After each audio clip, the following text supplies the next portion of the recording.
All right. Good morning. Good morning. My name is Valerie Leonard. I am the founder of Nonprofit Utopia. I want to welcome you today to our session on AI. Our host is Stephen Casey.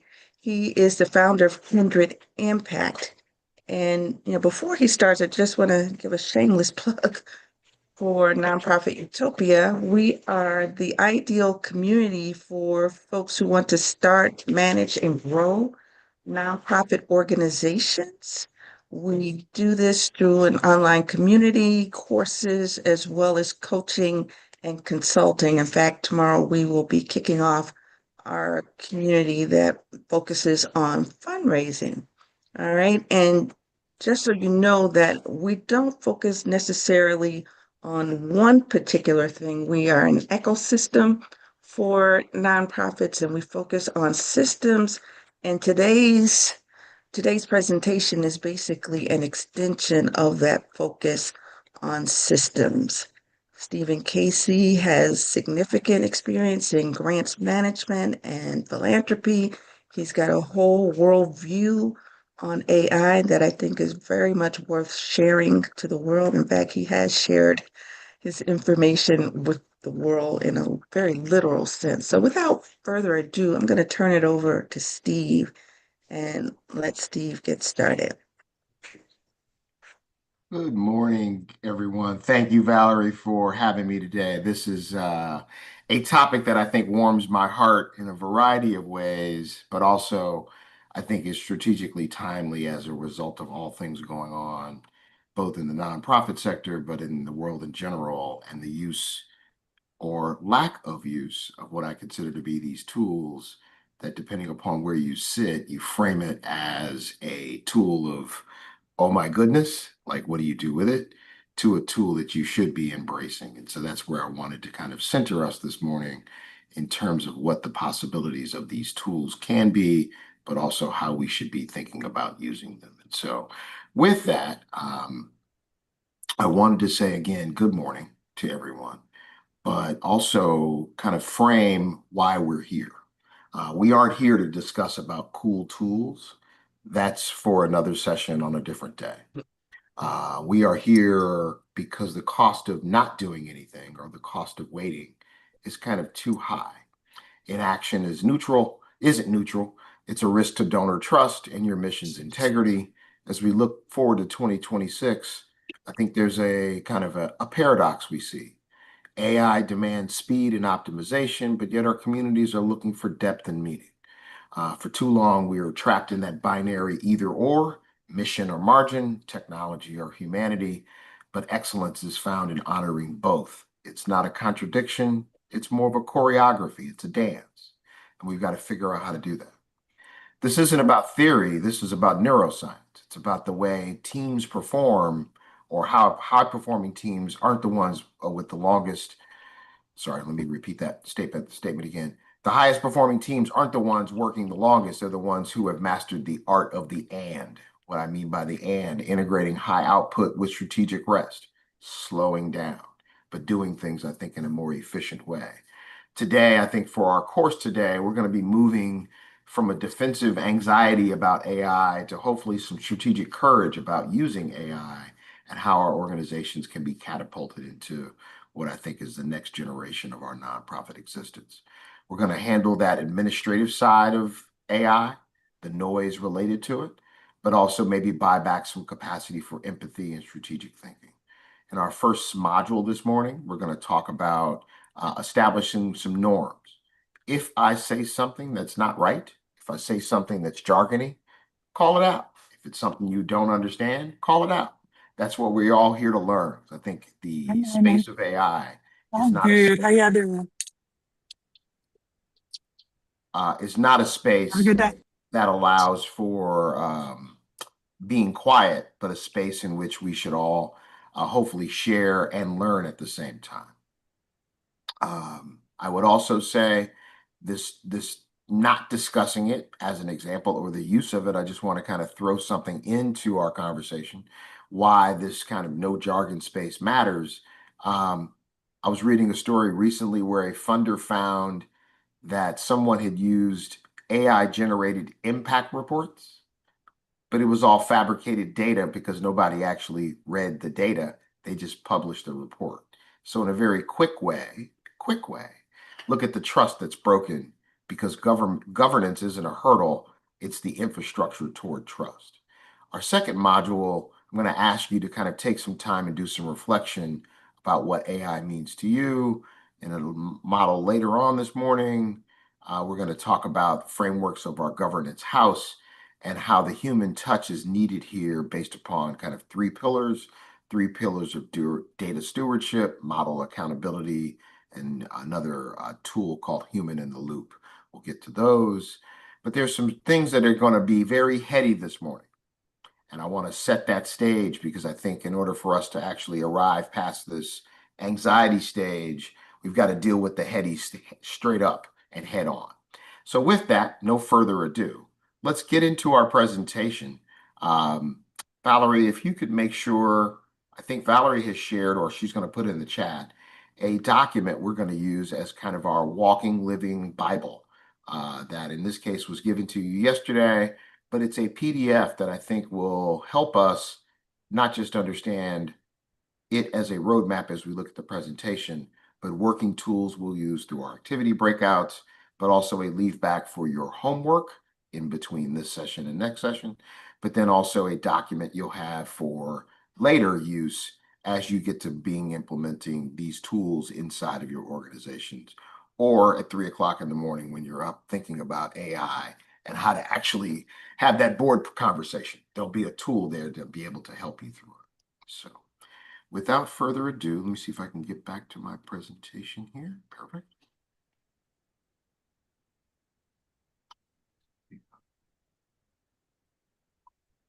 For those that don't know me, I'm Steve Casey. I'm a strategic philanthropic strategist, if you will, or a systems thinker. Most of my background has been in philanthropy, both on the giving side, but also on the receiving side as a board member, both running my own nonprofit and a number of other roles in the nonprofit sector. And so, serving in a variety of roles, I see this space as a place that I think needs continuing tightening, but also a space that needs transformative change on a consistent basis. Our workshop overview for this morning, we're going to do a strategic reframe. We're going to kind of move away from the reactive shadow AI usage that I think is already happening in your offices or in your space. And what I mean by shadow AI, there is somebody using AI that you didn't know was using AI, but in this case, they're the most efficient rabbit in the office, but all of a sudden, you don't know where that data came from. And so in a very different way, that shadow AI usage is something we're all doing because we're using these tools to for either further our productivity, come up with a great graphic design, whatever that is. But all of that is probably in the space of shadow AI as one is using it probably in a non-governed particular space. We're going to, in our second space, we're going to use the roadmap. We're going to AI demystified. We're going to sort it from the hype related to it to mission utility. We're going to talk about some governance guardrails, protecting our trust, not just our trust internally, but also our trust with our community, but also our trust with our funders. Then we're going to do a pilot design a little bit, where we're going to go through some 7 steps that's related to Databrick and their framework related to defining, assessing, sourcing, and finalizing. And then we're going to go throughout the day, we're going to build as we build both our vernacular, but we're also going to use through some activities. We're going to be drafting an AI use statement. We're going to be working on a pilot case study and using a traffic light protocol for even vendor evaluation as it relates to your AI tools. So again, here's our roadmap for today. It's in your, so it's just to see it here. I think Valerie may put in at a later date kind of the roadmap for the day in terms of agenda, in terms of text, but I wanted to kind of give you how the day is laid out as a whole, with the notion and leading toward the homework in between that you'll do related to kind of what we are framing as bring your own AI related problem, and we're going to workshop it in our second session. So everything today that we'll touch is all leading toward that second session.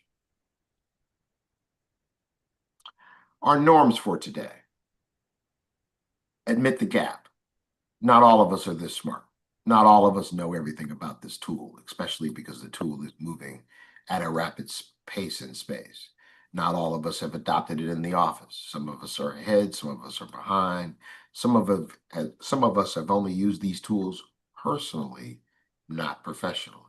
So let's make sure that we admit the gap. Got questions? Ask.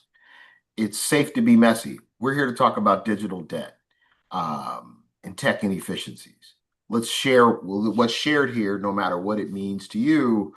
Let's make sure that it stays here, that this is a good protected space in which we can all kind of be uh, exploratory in our learning, but not embarrassed because we asked the question or know that it's going to be put out in another space. Let's prioritize mission over hype. Understand there's always going to be a new, shiny new tool. There's tools coming out every day. And in a very different way, that's part of the problem, is that it's at a breakneck speed. So how do you judge and use those tools? So let's prioritize mission again over the hype. If you are a skeptic, be a skeptic. Throw those skeptical questions into our conversation, but recognizing you're here to kind of keep us moving, but also not necessarily and derail the conversation, but do bring in your skeptic point of view, because I think all of that will help us learn. So our goal for today is creating a safety rail for innovation, not a wall against this thing called AI.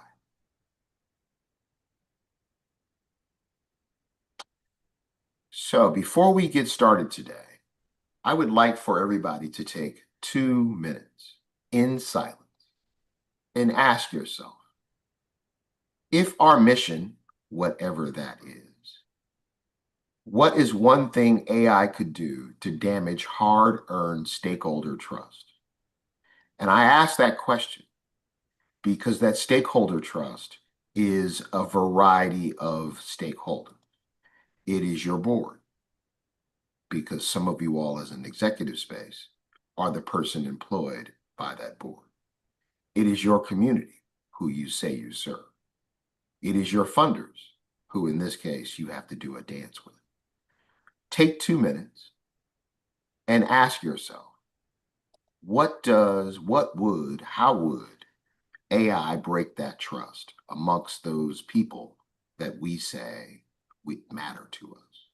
And so I ask you to just take a moment, and because we're in a small group today, we are going to maybe be a little more organic and share out loud kind of what our reflections are. So let's start our countdown and let's kind of take a moment of reflection and see what we can come up with.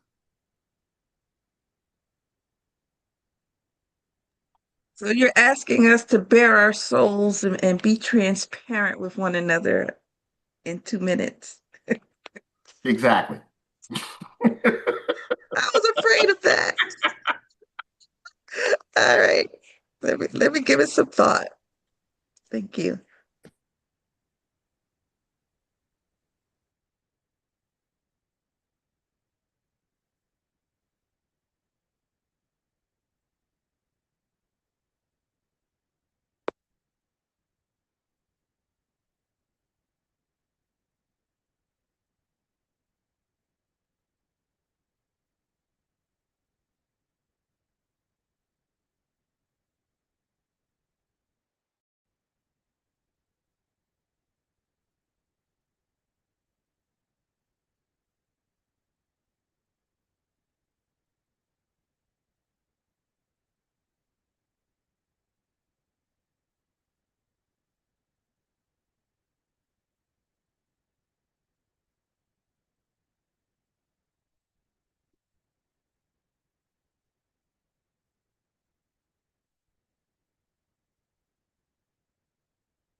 Thirty seconds.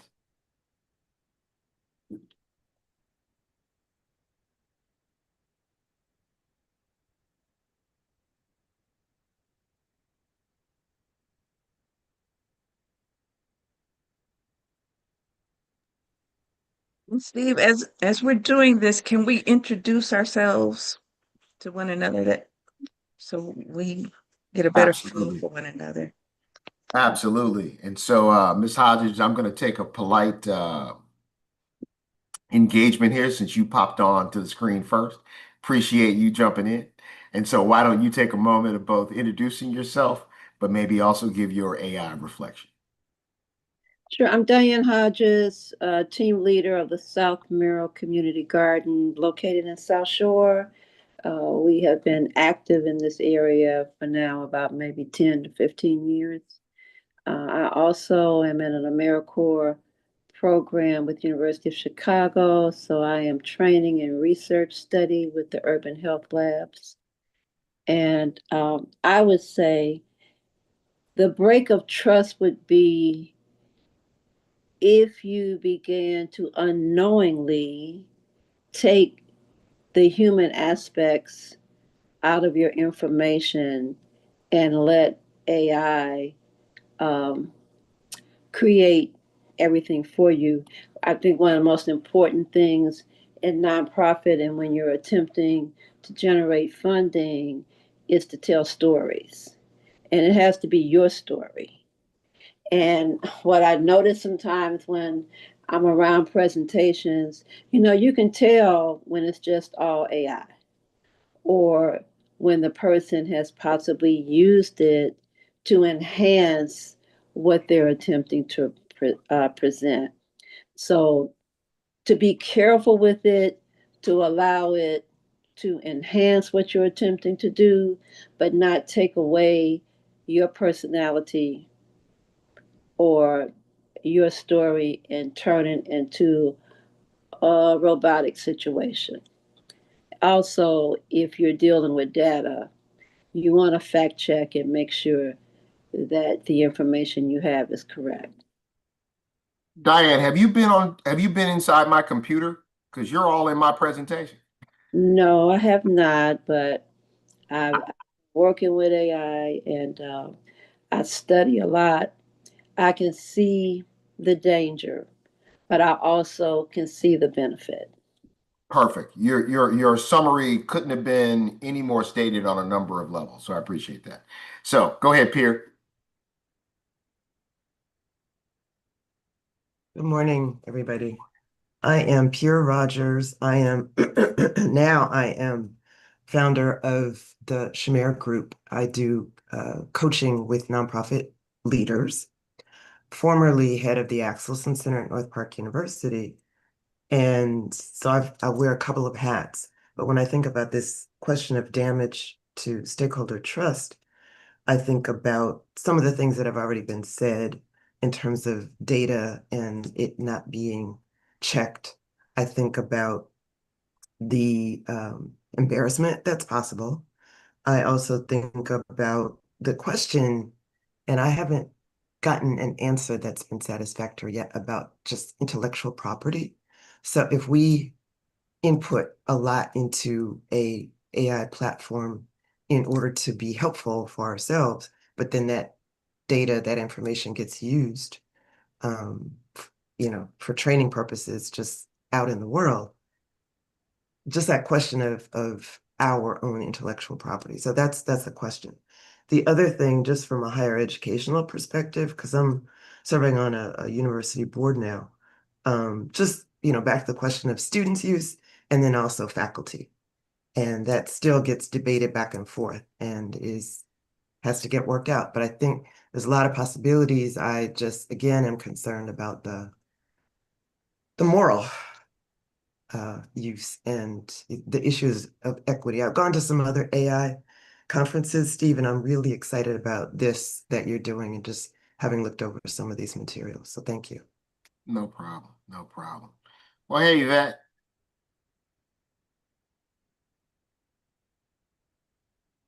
Well, you're on mute. You're on mute. Nope, still on mute.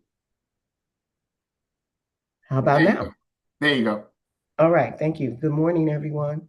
Um, the question has me looking at how we betray our commitment to the people we serve. by using some outside impressions, the things we've been fighting against all along is to whitewash who we are and take the heart and soul out of our work, and to take the passion and compassion out of it and put in somebody else's um, kind of viewpoint of who we are. And that's very, very dangerous. As far as the statistics, I would never use somebody else's numbers for what we do because it's extremely dangerous and um, kills relationships. Basically, if that's to be discovered, that's what we were doing. Just simply depending on AI, we have culture, we have passion, compassion, and a mission that is important to have our heart and soul in it. So, Yvette, I'm going to come back to a couple things you said, but I want to have Samantha lean in for a second. But good morning, Samantha. Introduce yourself and where you're from, but then also give us your answer to the question. Yes, so good morning. My name is Samantha Smith. I am currently a member of the leadership team at the Center of Workforce Innovations in Northwest Indiana, where I am the Director of Adult Literacy and Training. My background is a 20-year educator. I just moved here from Georgia, where I was a dean at the college. And so this question hits me on not just the professional level, but also academia.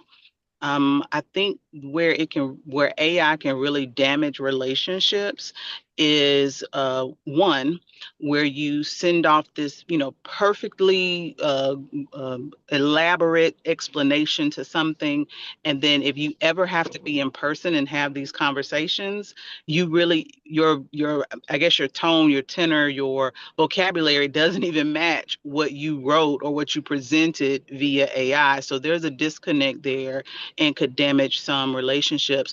On the flip side of that, I also think that where we need to be really succinct and we really need to be provide like abbreviated responses to things, AI can get super wordy. And so we're offering maybe a little more than what the situation may call for. And much like Ms. Rogers, when you're talking about academia and education, you have to look at the morality behind it. Like what are we telling students to do? How are we asking students to navigate that? And then you're talking about just damaging that relationship between teacher and student, but also just the overall credential of whatever they're going for in that institution, because communities are looking to have graduates come out and fill their communities and job opportunities that may not be equipped but know how to use AI to do things. So to me, it's really dangerous. And I have to apologize. I'm literally getting ready to get out of my car and go to a meeting. But I promise you, as soon as I get out of this meeting, I am jumping back on this session because this sounds really, really great.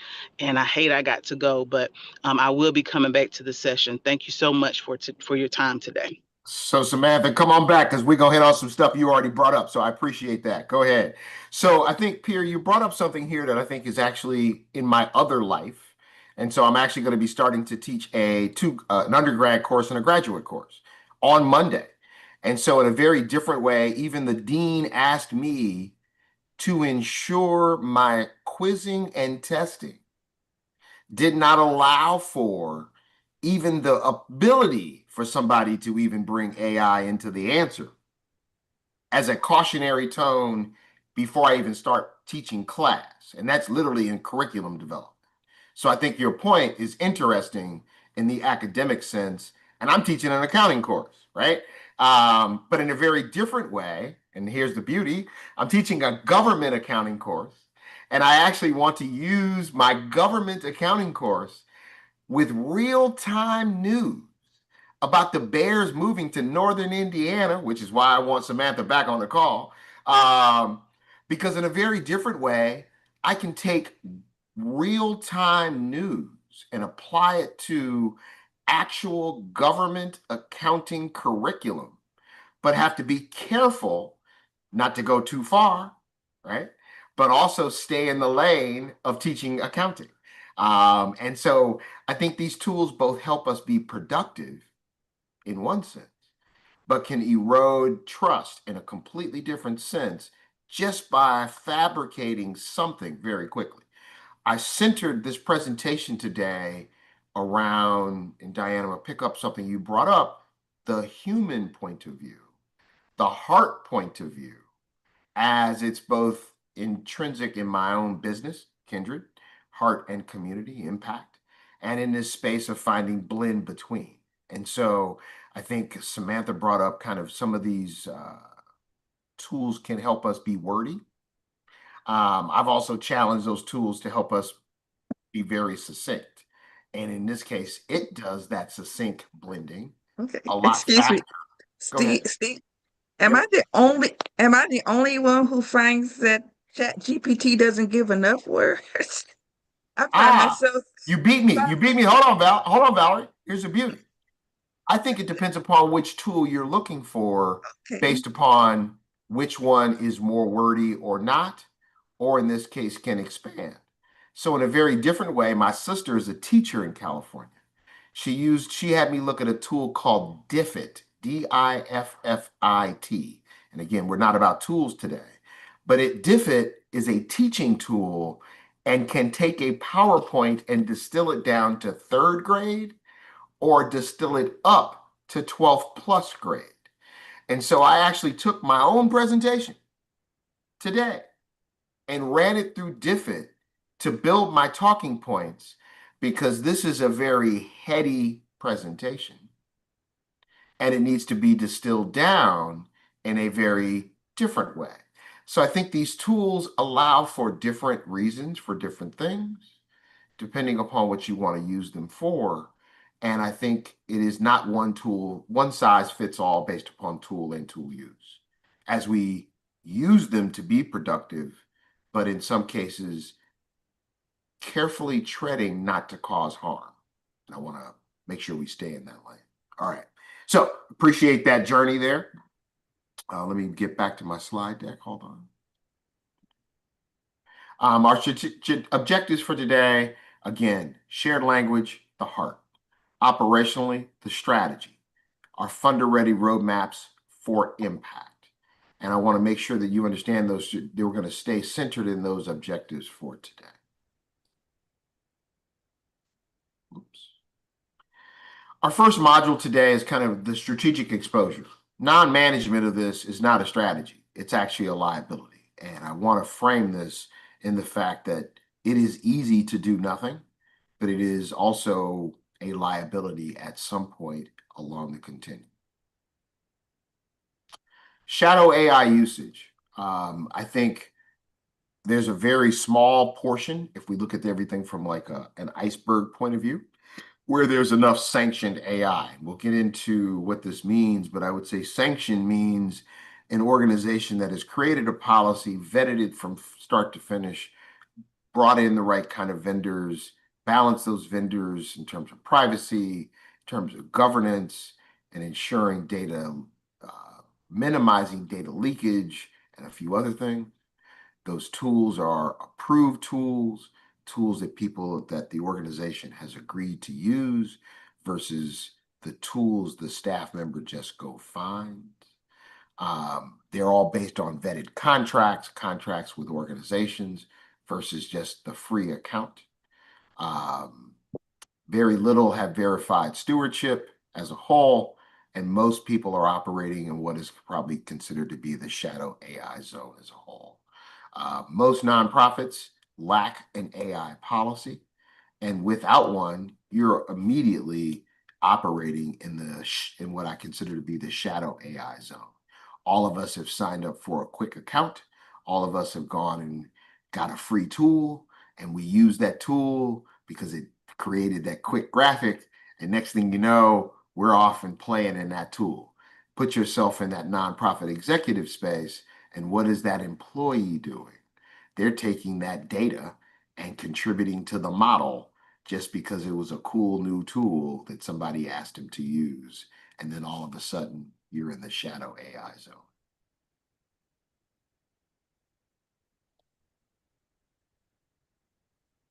we got to bridge the gap to capacity. We have, I think, as just individuals, a lot of data. That's everything from receipts to bank statements to funder reports, you name it. We've got a lot of stuff. And it's amazing what that stuff, that digital debt, starts to kind of accumulate.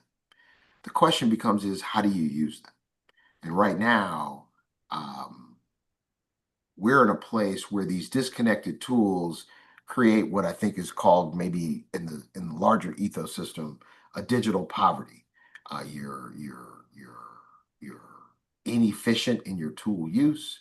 You're contributing to this other models out there. You're sometimes not losing time, but you're losing the capacity, as Diane mentioned, for empathy and strategic judgment. You're not bringing in that human critique into things. You're just publishing what AI gave you, and in this case, moving it along. That is actually what I would consider to be more of the digital debt, the digital poverty side of things. We want to use this and reframe this as AI as a catalyst for innovation, a catalyst for new and innovative thought, a shifting from just buying some software to building it as part of our modern tool belt, our modern equity. I think in the coming months and years, this is just going to be part of our larger ethos and things that we have as part of our tools, and those that do not have them will find themselves operating at a inefficient model versus being efficient with what they need to do and using it in a way that I think provides them a competitive advantage. And that competitive advantage may be with our community in terms of service delivery. It may be with respect to polishing off under reports. It may be even being efficient in terms of creating a board report. AI should not just write your report. AI should be your strategic critiquer of your report in a very different way.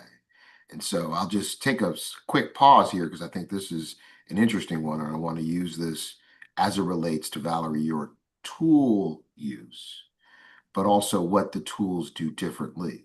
So I had been building my conceptual framework for this presentation using AI. A tool, I won't say which tool, loved the presentation and framework.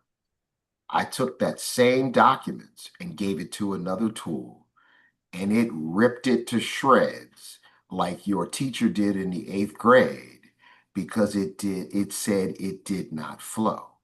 I was able to then take that feedback from another tool and give it back to tool 1. Here's what's interesting. I let a friend take the presentation, and they used it through a third tool that actually said, great presentation, great flow, but you're missing connectors. And here is the recommended changes you need to make to ensure flow without changing any of your slides. Do you think my first tool told me that? No. Do you think the second tool told me that? No. So each of these tools have their very different reasons and outputs depending upon. So I think it's incumbent to think about the tool, but also how they actually work and what they work for. So I want to mention that only because I think this can be empowering, because it actually can make things be more efficient. Ultimately, I took that feedback from the third tool and overlaid that against my talking points to make sure I covered all of that, because it gave me structured feedback without actually changing the deck. So it can be used for good. It's just a matter of how you frame using it. All right. We are going to get into probably what is our first area of, did I go too far? Hold on. Oop. All right. We're going to get into what I consider to be the first learning journey related to AI. There are three forms of AI that exist today that I think in some cases we don't know them as titles, but we use them interchangeably because we don't know the difference. One of them, the first one, which is probably the largest, is predictive AI. It leverages data to foresee trends and outcomes for strategic planning. It predicts donor churn and resource allocation. That's kind of where we're at or have been to date. As we move to generative AI, which is part of our, what I would say is part of our cool tool selection today. There's a lot of things that generate great images. They string together videos. They're doing productive activity, generative activity in very different ways. And I believe they are very good to some extent at first thought. At first thought. And I want to peg that because I don't think they do well long term because I think they start to hallucinate. And in some cases, they don't stay on track, but they're great at generating first thought. I will say in some cases, they are collecting data from places and spaces that we are not efficient to gather and can bring that first thought to bear much richer than we can sitting just with our cup of coffee, being quiet and thinking, because they are pulling from resources we can't, because we don't have those resources at our disposal. And what I mean by that is it's using the internet and in some cases pulling ideas from places we can't physically be, but also can't learn from. And so in that first thought generation, it does really, really well. Now, we are moving toward what is called agentic. Agentic will take complex tasks, enable and make it decisions. This is where AI is starting to think and think on our behalf. So I think the way one of the tools that I saw that I think is moving toward the agentic, which I am not a fan of, is a tool that may attach to your email. It may attach to your text messages, and it may be your executive assistant. But I can guarantee you it's not going to have the flavor that you have in terms of writing that response and so forth. So I think it's good for helping you along, but I don't believe it's good for moving that through the entire continuum. I don't want that thing writing my emails because it is not going to bring the personal touch. It's not going to remember to say hello in the way that probably the person wants to hear hello, or the little genuine fact that you want to add into the note because that's what you know about that person, or the other thing you want to say. It will be very robotic. We have to find this blend between how they help us, but also how they may hurt us. So we're going to go back to where we started earlier, which is making sure that we bring in, and Diane, you couldn't have been any more prognostication. And I think one of my metaphoric portions of this whole presentation is the head chef. And if you notice, the head chef is a person. It is not the tool doing the review. And in some cases, if you went to a restaurant, the line chef put together the plate, the head chef made sure that it was right before it was sent out to your place, to your table. And so I want to make sure that we keep that in mind as we are thinking about what we want the role of AI to do, and in this case, what their capabilities are today. So we're going to go a little bit deeper dive on each of these. And if you got any questions, please raise your hand. Those on the online community, certainly raise your hand in the chat, but certainly don't not ask questions. So predictive AI, strategic analyst. It identifies patterns in the past and foresees the future. It has a capability of leveraging existing data. It great to predict donor churn and look at other things in different ways. It might optimize your community resource stuff. It's a rear view mirror. It does not necessarily lead us, but does well, I think, in taking data and mushing it together in ways that we probably hadn't thought before. And so I would say predictive AI is where a tool that we need to think about of taking disparate amounts of data that we cannot humanly quickly do, and in this case synthesize, but allowing these tools to do it. So I want to take a quick sidebar. I used to work internationally and work for a climate change organization. We had to go and review 40-page proposals. 3 years ago, we had someone human go through all of those proposals and write up summaries. We found that her human review, other humans didn't like because it was slanted with her view. We had another gentleman the next year who said he would do the review.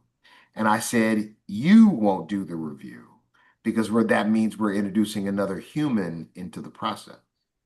I actually leveraged AI to take our theory of change, our scoring rubric, the proposal guidelines, and a PowerPoint template, but I did not feed it to ChatGPT because we didn't want our data externally exposed. I fed it to a protected Google Drive, which allowed for the analysis to only happen on that folder, on that learning only, versus contributing to the model. So, Diane, I think in this case, a human made a structural governing decision to use the tool, but use it in a protected space. So in this case, I want to bring that metaphor of human that you brought up, and in this case, making a decision to democratize the review, but also protect the data. And that's important. So predictive AI identifies patterns, buys back some strategic planning time, and is only reliable on the integrity of your data. So if you don't have good data, you're not going to get good outcomes on the back end. Let's move now toward generative AI. Again, generative AI is your strategic drafter. Golden rule here: processing natural language patterns to generate strategy drafts. It does that fantastic. It will now synthesize and bring some great language in, but I think either as Pierre or someone mentioned earlier, it does not have authenticity to it in most cases. Hey, Crystal, how are you? What's your question? Go ahead. I'm doing good. So are you saying that Google Drive, I can feed something to Google Drive? Hold on. So I used a tool that only did analysis using the Google Drive only. Okay. But it did not go out and use the internet as part of its analysis. So this tool that I used. Another AI, another AI. Okay. And you Right. fed that to the, okay. And that tool specifically says, give me a protected folder, and I will look only in that folder to do my analysis. And its way of doing it was using a Google Drive folder. Okay. And the tool is Sana AI, SANA.ai. And so Sana AI is like Otter or Read or some of the meeting planning tools. But the beauty of Sana is it says my repository can be the internet, or it can be your Google Drive only. You tell me, and I'll do analysis only in that Google Drive. Oh, so So I that's want to, the and I'm sauna saying that does that. Sada Okay, does that. got you. Okay. So, and I want to really hedge on this because we are all suckers to marketing. ChatGPT has got a big budget on marketing, but there's a bunch of other tools that do a bunch of other things. Okay. And I want to really help us ask ourselves, what are we trying to do? Okay. And what tool serves that purpose? Okay. And that was Not what tool is the tool du jour. Right. that was SANI. SANA.ai. Give me 30 seconds. Give me 2 seconds. Hold on. I'm gonna make sure. I got it. No, I'm gonna go out to make sure it's the right tool. Give me 2 seconds. Okay. Hold on. Because you know all of these people change. Yep, it is sana.ai. And so I bring this up, and so just to push here, Crystal, because I want to give the outcomes here. So we were able to take, again, scoring rubric, theory of change, a one-page PowerPoint ultimate template, and ask AI a set of structured questions. Take these proposals, review this proposal, score it against the criteria, score it against the theory of change, and distill that 40-page proposal down to a 500-page summary, 500-word summary, and make that consistent against all 40 proposals. So I say all that to say that protected Google Drive research helped us then create 41-page duplicative or replicative summaries that each of them were all now judged the same, and the output was the same, so that we democratized the process. And in this case, I knew it wasn't bringing in other data, so the analysis wasn't elevated or illuminated because it was only on that data in that folder on this particular topic, this scoring rubric, so forth, so forth. So I think that there are ways to kind of steward what you want to get done, and ChatGPT and others may not be that tool. So that's my guardrail of saying, be exploratory, but be smart about what you're doing and what your outcomes are. Does that help you, Crystal? Yes, it did. And that's so Sana AI. And then I ask it to put it in look it up in a protective Google Drive. Okay, got it. Thank you. And so I bring this up because I'll use a national company here, and I'm not trying to give a sales job, but they have a AI tool. They're called Resila, SRESILA. I believe they have a tool they're selling to the nonprofit and foundation community to look at and use only your data,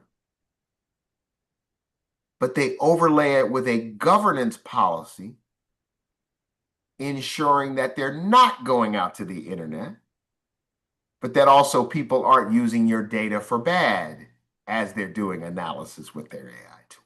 So we're going to get back to that in a little bit as we go a little bit further, but I wanted to bring this up now only because your question, Crystal, I think brings up one, different tools for different reasons, but also we get into kind of commercial tools that already have these guardrails built in. So generative AI, as we go back, is your brilliant first drafter. It's never, ever your final editor per se, because the human should be the final editor. It should not be this machine. You may give it parameters to review, but the last word should be a human, I say. The next space where we're headed in terms of AI usage is around agentic AI. Agentic AI is your strategic coordinator. It's doing multi-steps. It's actually looking at patterns in a very different way. And in this case, is able to kind of be a little bit more standing in for small decisions, but it does not replace the human in the process. So it may automate some workflows. So let me just give you, I have a friend who's a CFO for a nonprofit, and he's got to do a ton of journal entries in his accounting every month. He wanted to write a script where AI would do those manual journal entries every month based upon his payroll accruals. Well, that's a great way to use AI because now it's giving him back physical time and you can program it to do an offsetting accounting entry. Somebody still needs to review that until we know that it is absolutely 152% foolproof. Somebody still needs to do that. But it does take, I think, the basic, it does buy some time back. So agentic AI serves the mission, but it does not steer the mission. Might be my way of bringing that back in. All right, let me make sure we're out on time here. Perfect. We are moving along. We have gotten through agentic AI. Any questions?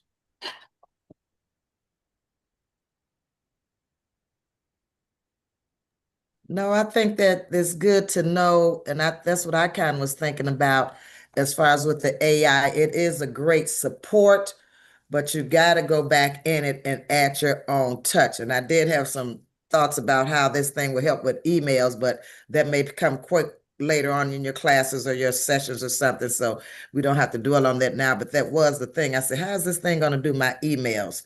So, but we'll do that You know what, later. Crystal? So what's interesting is I'm actually not interested to know how it's going to do my emails because in most cases, You need to look at your own emails. I need to look at my own email, but more important, Yeah. so I'm saying the words right out of my mouth, right? Literally, I Yeah. need to look at my own email. Yeah. But in most cases, I may use it to do that initial drafting because I might give it 7 topics that I wanted to mush faster than I can mush them, but I still need to look at it.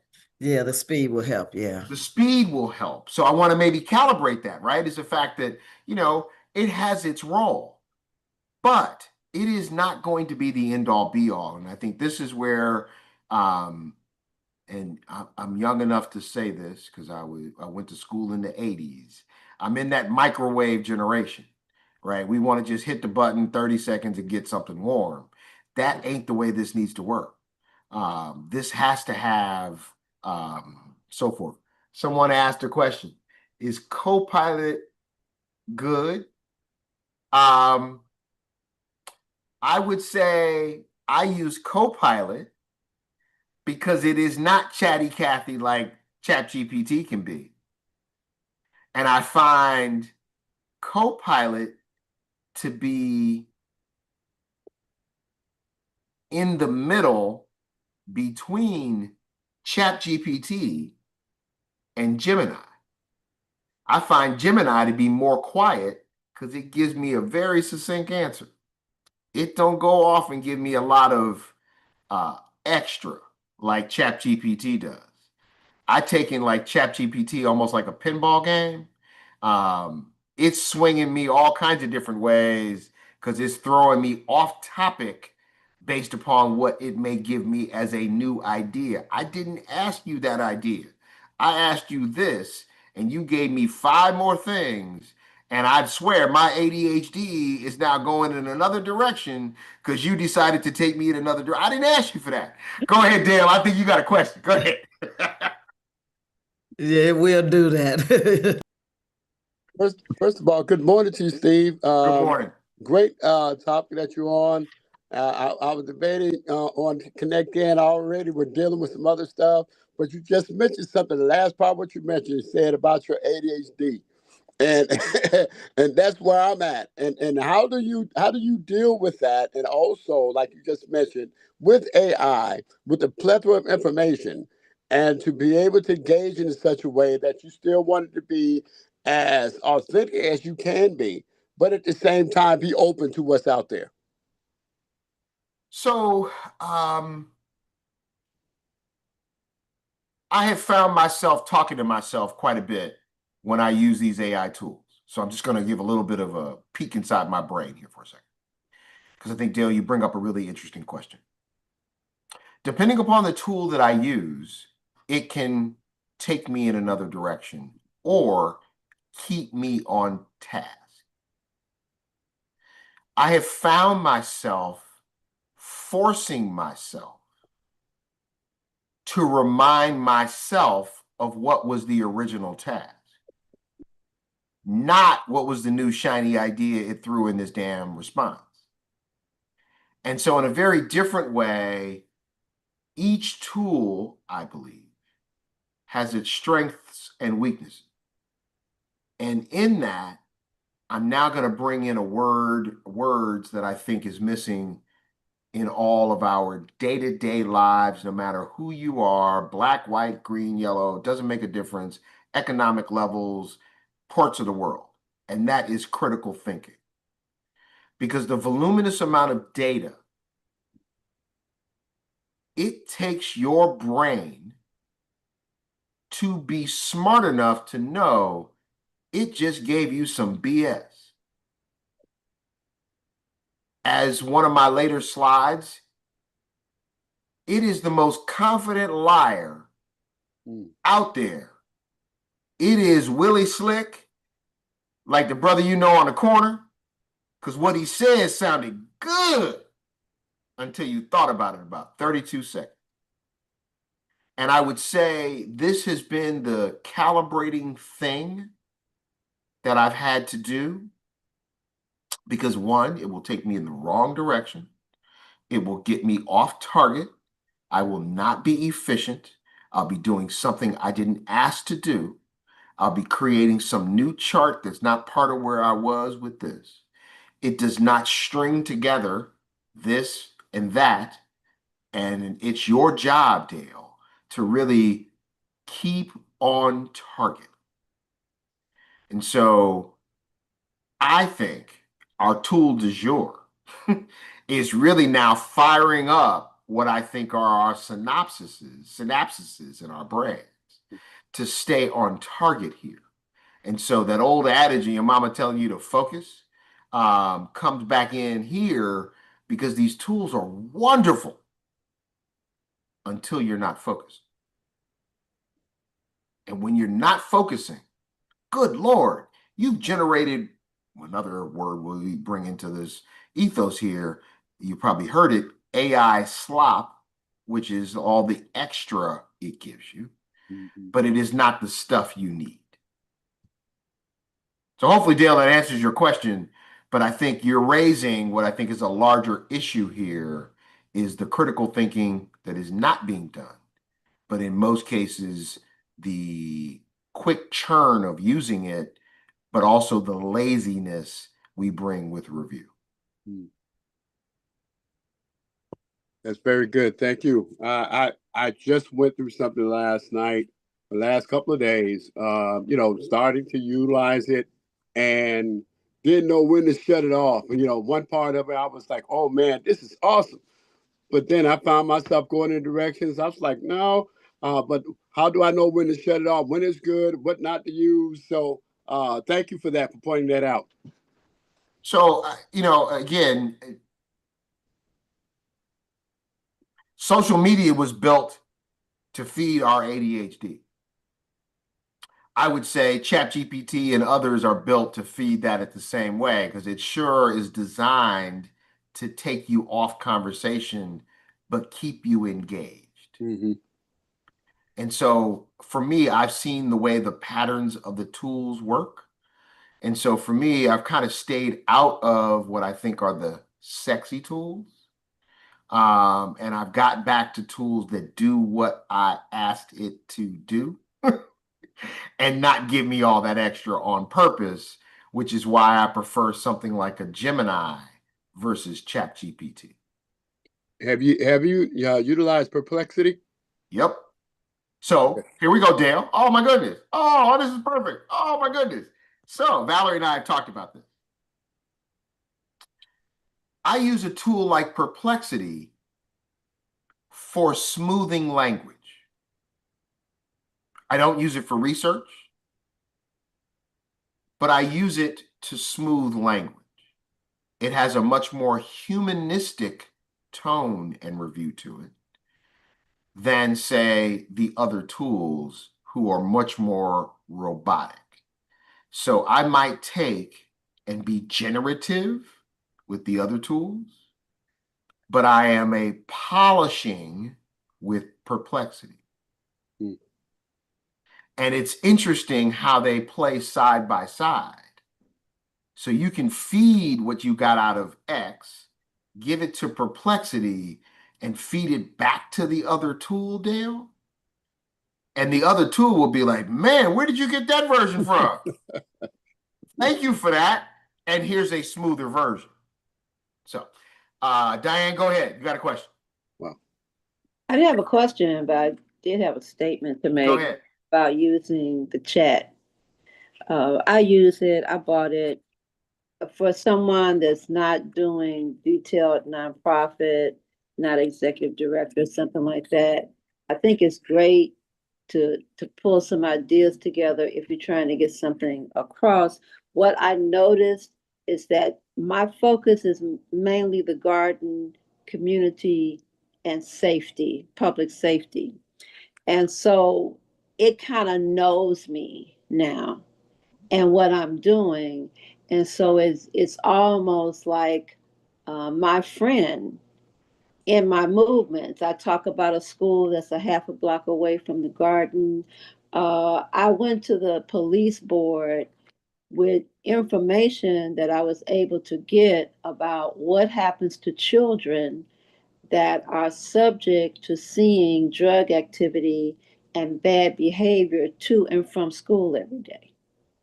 Mm. And it gave me all these great points of what happens, all the way to if this type of behavior persists, by the time they're adolescent, they will more than likely be copying and doing some of these bad behavior things. Right. So you're wow, Diane, you all up in my you must have been on my desktop. You're all in my computer today. No, so here's the beauty. I think you bring up a really good point. So I use ChatGPT. I also Gemini because they both have I think it's in ChatGPT, they're called projects, and in Gemini, they're called gems. And so you can kind of give it a folder of knowledge. And in that folder of knowledge, it does start to know you, but also predict, if you will, kind of what you're thinking about or using or needing. And so I have several of those folders that I've created for specific topics that allow me to drill specifically on that topic in that folder based upon what I gave it. So those things are really, really helpful. But again, I think it's an interesting one, and maybe I want to maybe juxtapose, Diane, your use. And I think you framed it from the standpoint not as the executive director, but using it personal side, right? And so if we shift gears, because I think this is our duality. Our duality is the fact that we're an individual. The other side to it is we represent these organizations, and we have to think about what we're doing as an individual and what it means as an organization. So in this generative state as an individual, how do you protect that data, but also not inflate that data as you're then producing it as that executive director? So I only say that because that same model, if you're using the same ChatGPT, you could be getting false data versus buying some of the proprietary AI model tools that only look at your data in particular and use your data versus contributing to the models. So it becomes a cost benefit here. And again, I think as nonprofits, which is why I think there's a really interesting juxtaposition between all that I think we'll discuss through this modules today, governance of, board involvement, sign off, guardrails, number of other things, as it relates to the nonprofit who's just trying to shoestring budget together, let alone take this on as a hard cost and a structural ongoing cost. So why can't I use the free tool, Steve? It's free. Well, it might come at a cost. And that's where we have to calibrate kind of where we stand with the use of these tools. So let's get back on track. Give me 1 second here. Great questions today. I really appreciate this because we're going to move toward one of our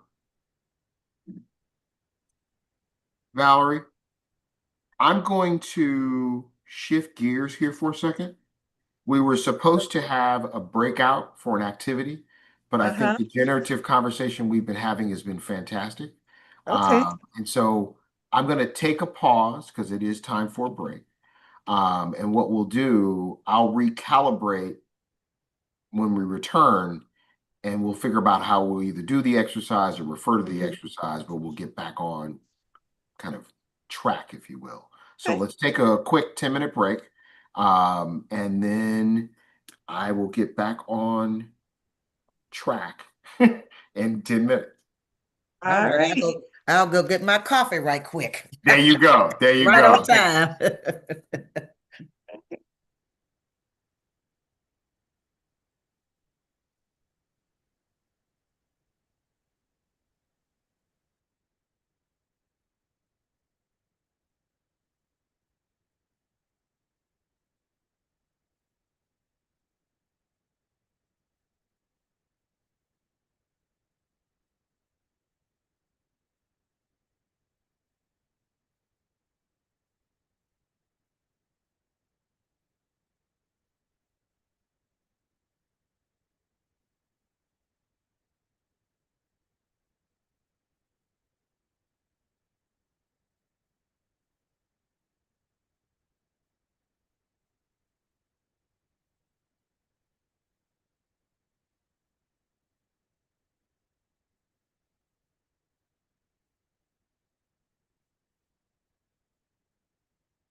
Hello, Priscilla, how can I help you? Hello, Priscilla, how can I direct your call?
All right, we've got about 1 minute before we return.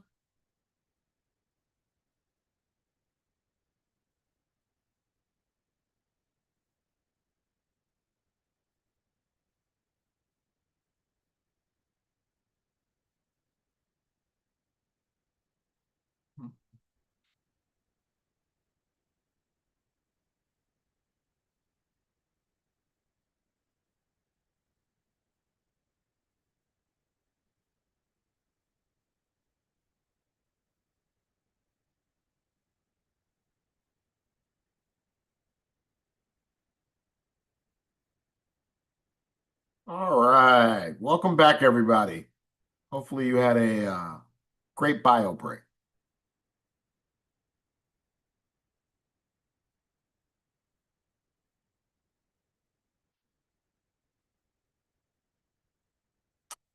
All right, so we're going to, before we get into an activity, I wanted to just make sure that we cover what I think are a couple last minute pieces of building our, what I consider just be our tool belt. Again, Diane was fantastic earlier when she led in with where's the human portion in this. And the human is a necessity. Where AI fails the mission is it can't guarantee where it gets its data from. This creates a risk for you, a risk in the fact that you create something, but in some cases it's not technically sound. It does not necessarily follow either the legal or even the financial fiduciary responsibility. This is why there's a human need here. It can inflate data and will inflate data. The bias boundary. It has a bias because you don't know from where it came. And you don't know from whom it was fed and for what reason. And in most cases, because it was fed and fed for a reason you can't control, it has a little bit of a bias there. I philosophically, for some tools, have purposefully never fed it any demographic background about who I am. I do not necessarily tell it that I'm a Black man. I don't tell it I live in 60621. I don't tell it that I got 2 degrees. I try to ensure that I give it the data I'm looking for so that we stay in, I think, what is the most equitable, balanced space versus allowing its prejudices to kind of come to bear. I think I've seen when I've tried to play having it generate an image, it's an interesting bias that it did. So I'm born and raised in California. And I've got a bunch of friends last year who live in Detroit. And I decided to make an image for me of a gang member who is referred to as a Crip. And I wanted a Crip to be Crip walking on a Detroit Lions helmet as a way to joke. And the skewed image that it created of a Black gang member Crip walking on a Detroit Lions helmet was interesting. Some of them I would not share. One of them was funny enough to share, but I also saw how quickly it produced bias in producing an image. So it exists. The empathy edge. It's got a trust problem. We talked about it creating your language for your emails or taking over as an automated thing or generating a report. It does not have a moral compass. In fact, there was those that are interested in this, you could watch 60 Minutes about a month ago, and they had the founders of Anthropic on, and they talked about how they were bringing philosophy majors to teach empathy to Claude because it does not start with empathy. It does not bring in perspectives of humanistic lens because it just computes. And so they've got to teach it ethics. And so these things are things that this system still needs to learn, which means it's not going to be gentle as we may be in our communication. And that's where the trust comes in. We will erode it if we let the system just lead our communication. So AI is a powerful engine, but humans must be steering the wheel, and in this case must also be serving as form of the brakes at the same time. All right. Our mission is based on these 3 pillars here of mission of governance first. We've got to think about the pillars under data stewardship, minimizing active minimization and clear data ownership. Who owns the data? What is this data for? Making sure it's protected, bringing a lens of that. We've got to make sure that we've got accountability. Accountability in both who we choose as a vendor to making sure that they say they're going to protect our data. Well, let's make sure they're protecting our data.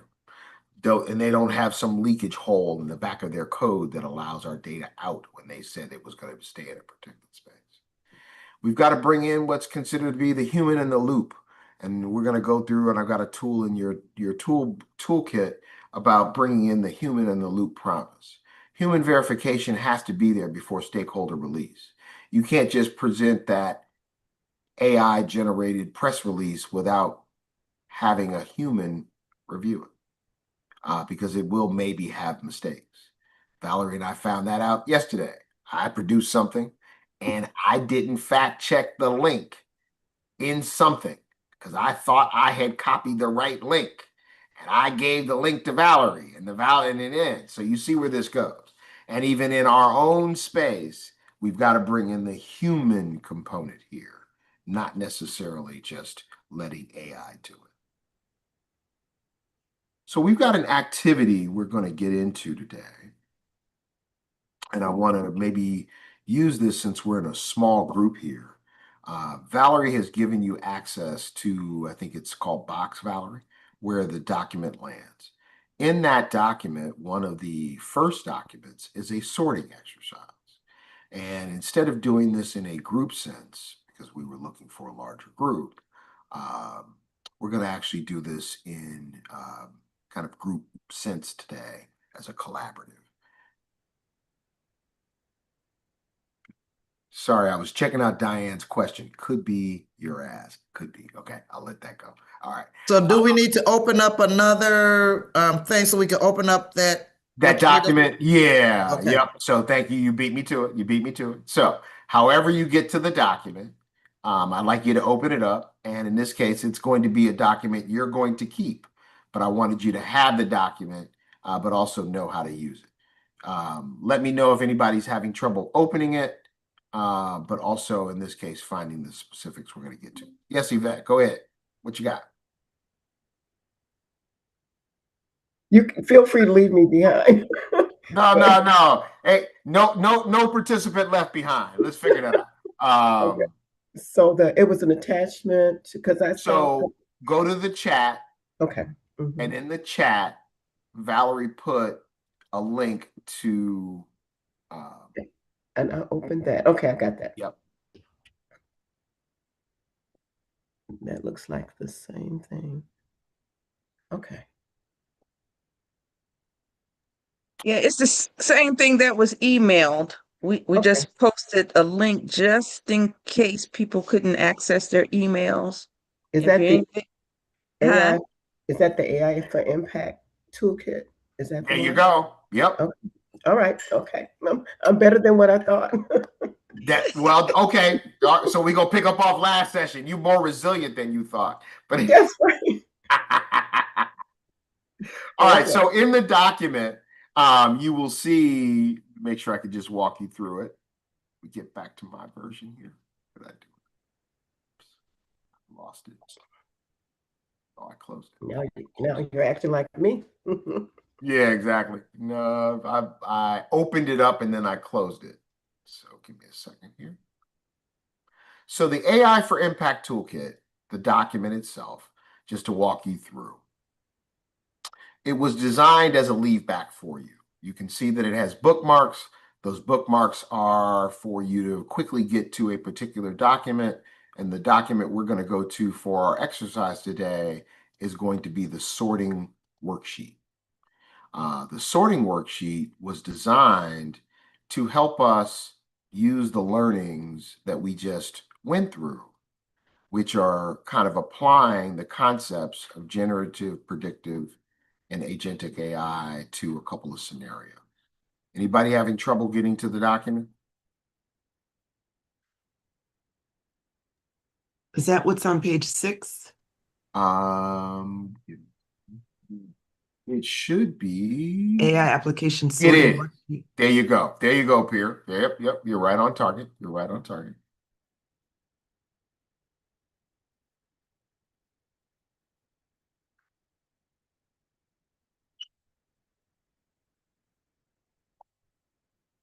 So the document was really built if we were in some group breakouts. So let's just do this kind of generically. And we're going to I'll use the example and then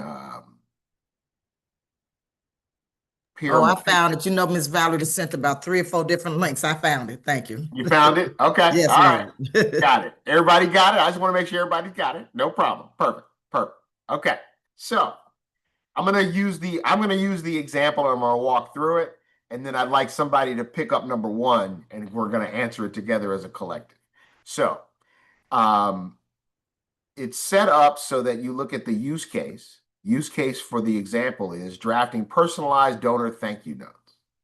Which tool, AI tool, is good for that? Generative. Why? Because it can kind of generate those first drafts, understanding your mission, which may save some time. But if we go to the next column, its primary risk is the fact that it lacks human touch or may include incorrect data.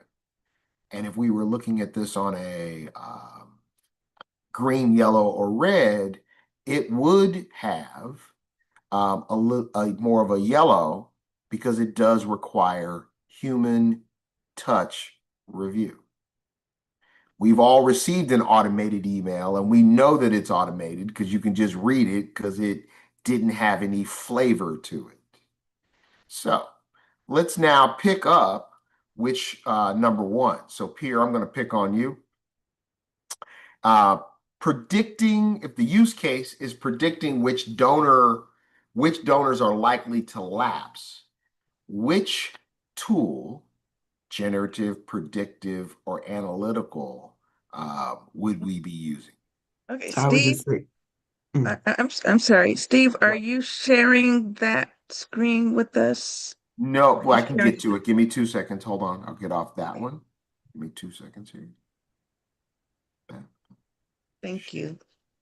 Sorry, I didn't mean to interrupt. No. Great question. Great. Back to this screen. Here we go. Right, because I was looking for the page he was showing and I didn't see that. Nope, that's okay. I got Okay, you. all right. There we go. So, okay. we went through the example, which is in the first row. And Pierre, I want you to pick up on example number one. So I would say this says predicting. So I would say the predictive one, because it's drawing on data that presumably you input, but then it also has access to other data. Mhm. So it can save time from doing that research. You would still need to just go back and double check, I would say, because you want to make sure because you're basing actions on those results. And so in that, right? So I think, so Pierre, I think your impetus to think about reviewing it is right. But let's just think about this. It should have been able to take, and I'm just going to be very simplistic here. X donor over the last 5 years gave $5. Okay. Right? Yes. Because that donor gave $5 over 5 years, we know they gave 25. It Gotcha. should be able to predict that he's going to give us $5 in year 6. We need a human space. We should be able to rely on its calculation, right? Because it's basing it off of what I would consider to be good structured data. Okay, Steve, Yes, ma'am. can you do us a favor? Hmm? For each number, can you kind of scroll so that it's over your head so that we can read? Oh, got it. Is that better? I was using that. Remember we were playing with that earlier. Hold on. Yeah. I love this look. This is a beautiful backdrop. I can't see the backdrop, so that's the problem. I can't Right. see it, but in this case, I like the way it displays. Okay, perfect. Okay, yeah. So now numbers 1, 2, and 3 are over your head. You are over number 4. Got it. Then I'll just stay there for a second. Okay. Okay. So you can see, Pierre, where it predicting because it's using good structured data, Now, I think it still requires some human oversight, as you said. And I would not send an automated email out based on that calculation, right? Okay. Because it still needs a human touch to it. Mm. But we should be able to rely on its ability to do some calculations because it can do that faster than you and I can and do it in an organized way, Mm. right? And so this is where it can predict because it's based off structured data. Okay. So it can do that a lot faster than, say, your development person can, but it also saves that development person time from doing that, especially if there's a large body of donors they're looking through. So we can go down that example, but I wanted to kind of help us think through it just a little bit. But I think you brought in the human side of it because it can do the calculations fairly easy and rote for us. Right. So I get that. And I would just add, and this is probably just about fundraising stuff. Mhm. So you have the data, but I kind of thinking in a fundraising hat would want the human intervention there because just because somebody's likely to lapse, I would still want to follow up just in case because something else may have happened Right. to Right. convince them. Right. But you Yeah. see where we have But the not data, lost the yes, human in this, right? yes, And I yes. want to and I'm going to keep going back to it because Diane helped us with day early on, right? And the fact that we can let it do some things, but we still need Yes, that human here. All right. yes, Let's go yes. to the next one. So Thanks. Yvette, pick up summarizing board meeting transfer.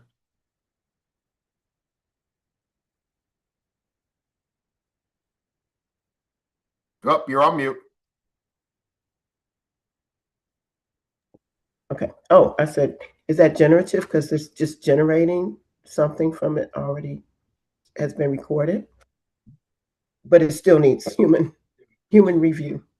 That is correct because it is going to pick up nuances. It's going to miss this little particular perspective. It might summarize it wrong. We just can't take that as is. Right. So I think we have to think about what those are for. But it does capture detail that we as humans may miss in ways. And so I think it is, and I think you can end up using that board meeting transcript in different ways based on the question you might ask it, right? So the secretary of the board might want it for a completely different reason, where the finance chair wants to hear the essence of how someone discussed the investment policy. But it's the same board meeting minutes that have to be captured correctly, raw transcript, and what that kind of picks up. All right. So Valerie, I'm gonna lean on you just so we can keep ourselves on time. Why don't you pick up number 3?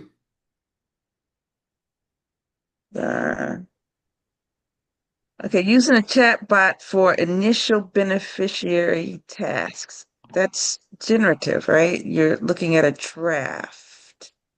You're drafting a document that you're going to It's more agentic, primarily agentic. because it is doing the task. So we've all Oh, gone on using a some chat box. Okay, okay, got it. so we've all gone on some website and you go to the chat and it tells you, Mhm. oh, go to this link to get that document. Go to this because it knows how to take that portion Mhm. out of need here. So I think as I was talking to someone, they talked about in the financial industry Mhm. how what is going to be a missing job in the financial industry is the fact that they don't need a low-level employee to kind of now send a document to somebody because the AI chatbot can directly pick up what document you need Ah. and send it to you. So therefore, there will be less of a need of a human because it will get them the right document. Let me see your question here, Pierre. You had concerns about its use if you use an AI tool for transcription. That could mean minutes are out there. Ah, so I think it depends upon how the minutes are both produced, what tools are being used to produce them, and in this case, where it's being contributed to. So let's play your scenario up here. Board meetings minutes we'll just use Read AI, Otter, whichever of them. And it produced it and it downloaded. But let's say, like I've been a guest at a meeting. Because I was a guest and I wasn't in the protected circle, it sent me a copy. Well, now that copy's in my email. Let's say I took that board meeting minutes and I decided personally just to upload it to ChatGPT. In general, what started off as protected now ain't protected. That quickly, just because the summarization is shared by the tools. That's just a working right off my just looking at your node, I'm seeing how that can happen. And because you don't know what that external guest is doing with that external summary and doing and so forth. So the protected room all of a sudden is now contributing to the language model. But I even wondered if it's just like board members or just an executive committee, but Otter is transcribing. Right. How protected does it stay, even if it doesn't go to anybody outside, just that Otter has it? I would hope that Otter's legalese that you signed off on, when you checked the box to accept those terms, it said it was keeping it in that space. I think you're seeing where we've almost have to start thinking through the use of these tools, just instead of just, oh, that's real cool, it can now summarize my meetings. Well, hold on now, hold on. Let's think about this, right? So I think, Valerie, I want to go to your question here, but the IRS requires that minutes be made public on demand. Now, I think that is correct, Valerie, but it did not say the raw minutes needed to be on demand. I think it is incumbent upon the organization to produce their public minutes. Right. I had to dance with that, right? Is the right wording here, what they choose to put out in the public domain. Because the I minutes that guarantee say, you did not get all of CPS's raw conversation in the board meeting, right? right. The minutes that say discussion ensued. Exactly. Or Valerie, I was in a board meeting once and we were recording the meeting, and me and the executive assistant both looked at each other and we said, turn that off. Because you know what? There's no need to record none of this, because none of it is stuff we need to record or anything we need to have for posterity purpose. It's deliberative. So you Exactly. only need to publish what has been decided. So votes and those discussions, you can just have a section with one sentence. This, we talked about this, discussion ensued. You don't necessarily need to. And literally, Valerie, that's exactly what our minutes were. A date, the people, a discussion, no resolution, end of minutes. Right. That's Hey, So why Gail, I we see you don't. popped on. You got a question? That's why we don't record board meetings. right. Right. But getting back to that statement you made maybe about an hour ago, Steve, where Mhm. you use what there's another Sana. platform, Sana, and you kept things within a controlled environment. Do you do that with your minutes? Is that one way you can? It is one way, yes. So I think it is incumbent, and I think we see it probably more in our for-profit space, which is why I probably lean.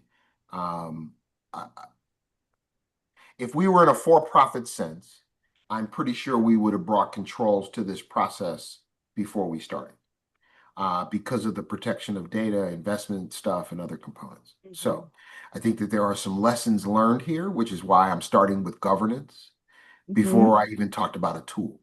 Because at some point, I think in our space, and I'm going to use this writ at large, we don't think of those necessities, control, but they are the same things that also get us in trouble. And so I think that there's a need to borrow from our for-profit partners in terms of process and other perspectives that bring in those protections up front, which is why the workbook, the tools that I've provided are all under the standpoint of governance up front in this session. Because without that governance, we then got wild, wild west. And just in our conversation just now, right? You can see where that can quickly get off the rails if there isn't governance brought into the process, or at least a careful understanding of what the downsides are. Even if you don't have a governance posture, you probably just need to think through it. So, question.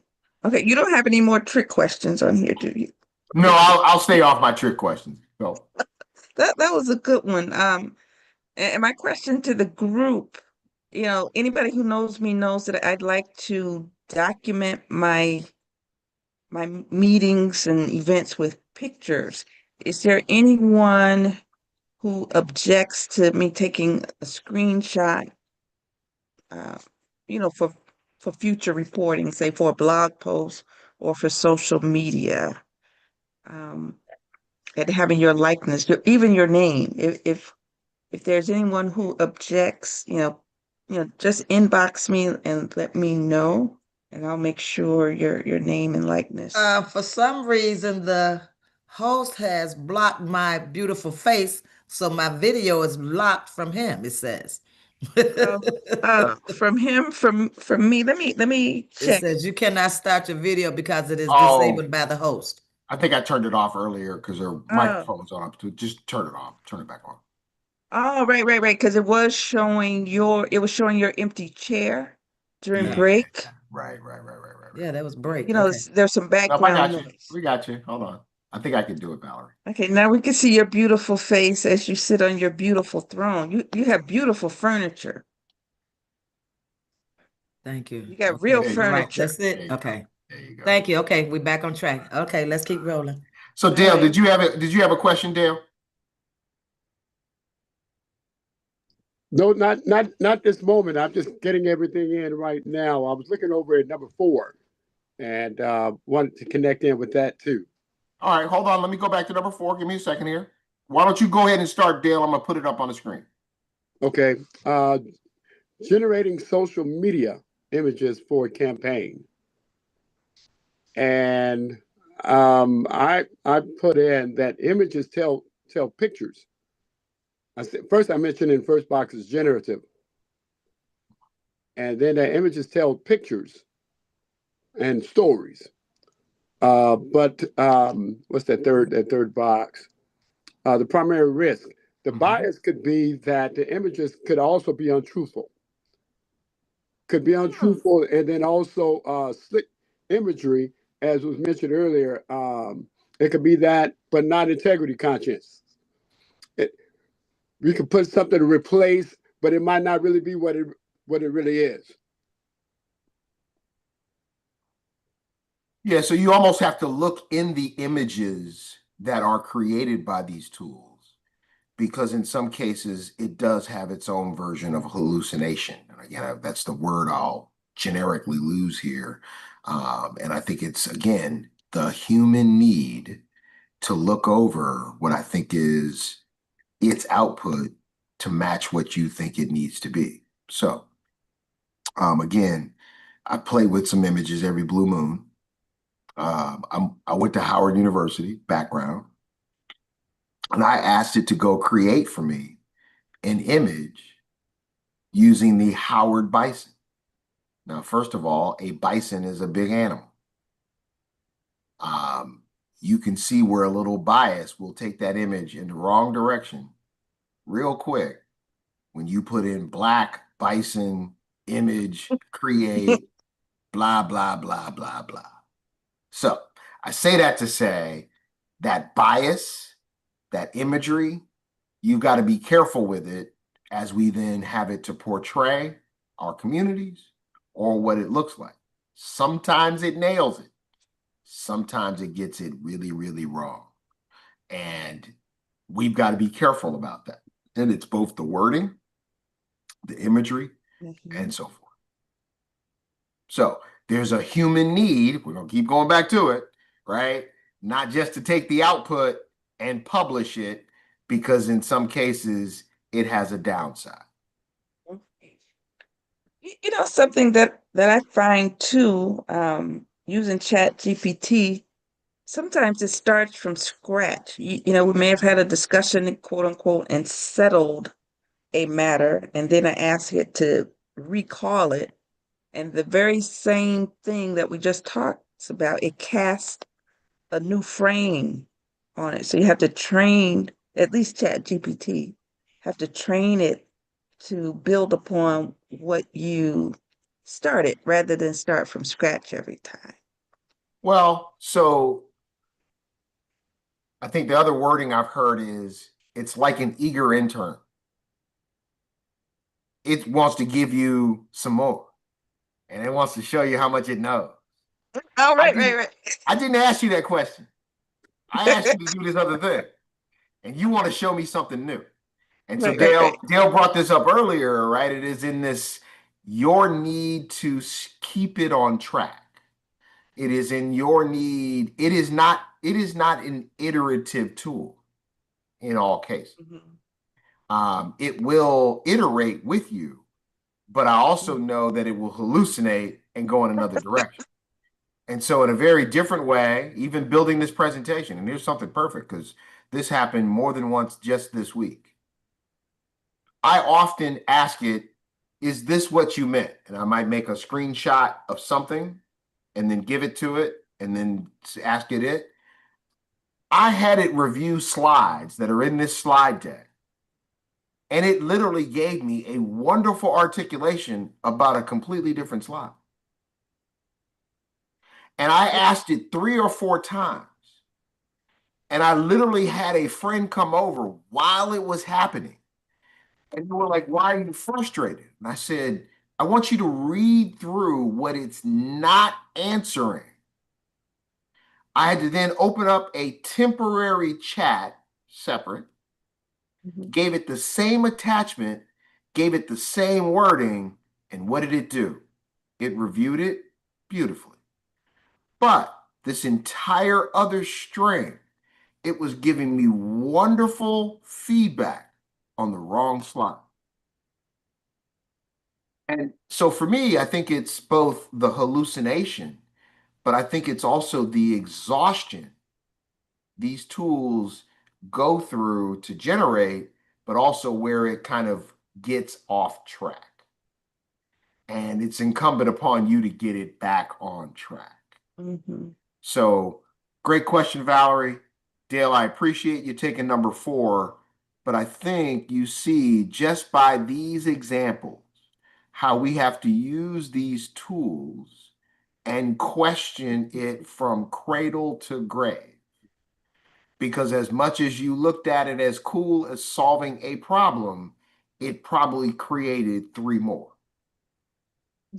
And if we only settle on it took our board meeting minutes, that it did.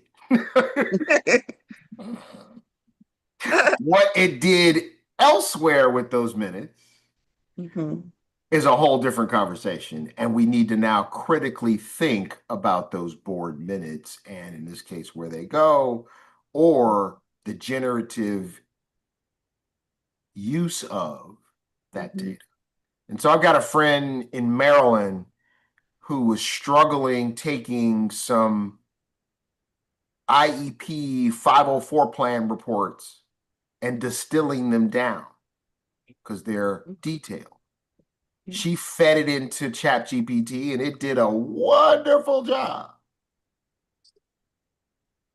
Well, where did that data now rest? Now, did it solve her work-based problem? Yes. Did it create another work-based problem? Yes. Is it unintended consequences? Yes. But did it solve her work-based problem? Yes. What's interesting is her reports then became the model for people's reports. Where's the data going? Where are we contributing to? What was designed to be private now may not be private, because I don't think the school system bought ChatGPT and put it in a segregated space. But she can get that tool with her work-based email, and it's operating in the shadow zone the minute she uploaded. Mhm. So I only bring this up because these are working examples of things where we solved a problem, but we created something else. Dale, you had your hand up?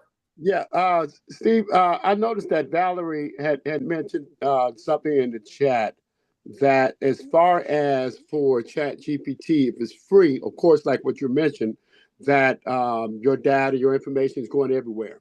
But also she mentioned about if you're paying for it, then from there it's not being shared. Do you have info on that?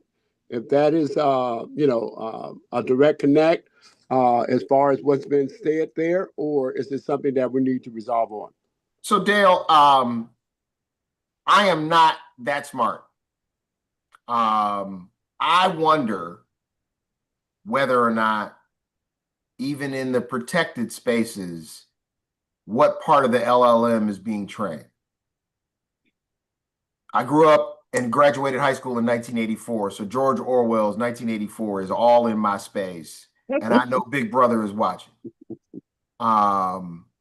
If the United States government is telling foreign nationals that they are reviewing their social media, then I know damn well somebody's reviewing this LLM contribution. So I'm going to hedge here, Dale, and say I hope, but I have no absolute guarantee here. I do think they are selling something that says, based upon your paying use, that you're not contributing to the large LLM contribution. But I would also ask, where's the LLM pulling data to answer your question from? And so it's a two-way street. Again, I'm going to stay out of that lane, Dale, because I'm not that guy. But I do purposefully not feed it or know that I'm trying to feed it on purpose, but try to protect what I'm trying to feed. And so it's a careful dance I do, but that's me, but that's not how everybody else operates. And I'm hoping the tools do what they say they need to do. All right. Let's get back. These are fantastic conversations. So let's not forget that we're doing that part. We're doing some really good conversations. So let me see. I got off. Hold on. I clicked on the wrong slide. Give me 1 second. Oops. Necessity. Governance.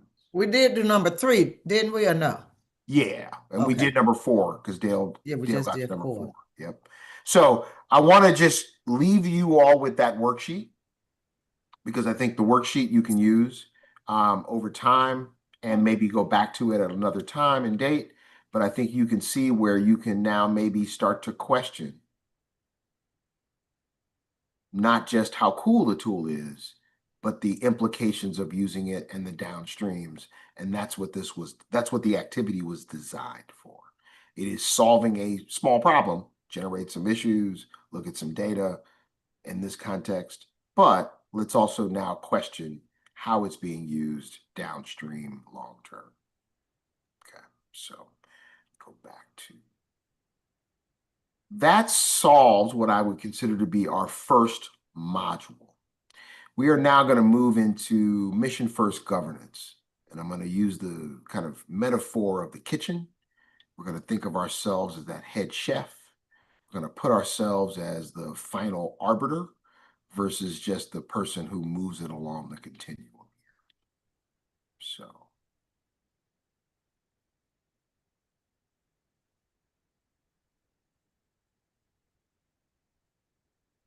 we're going to move, hopefully, from naming risk to maybe some designing some control. Governance failure, if we continue this kind of unsanctioned shadow space, we've got a whole bunch of stuff going on, and it's the wild, wild west. We do create what I think is this set of liability here, and there's no audit behind kind of operating in this shadow space. Because we have no humans in our processes, if we let it be the wild, wild west and let these hallucinations happen, which is, again, what I think I've seen in the outputs that I think have come. I've watched it give false data. I've watched it give me something that I just know is not true. And in most cases, it is my critical thinking that stops that, but we know that not everybody operates in that same space. So we've got to make sure that we, as executives here, don't create a toxic petri dish because we just allow these hallucinations going on.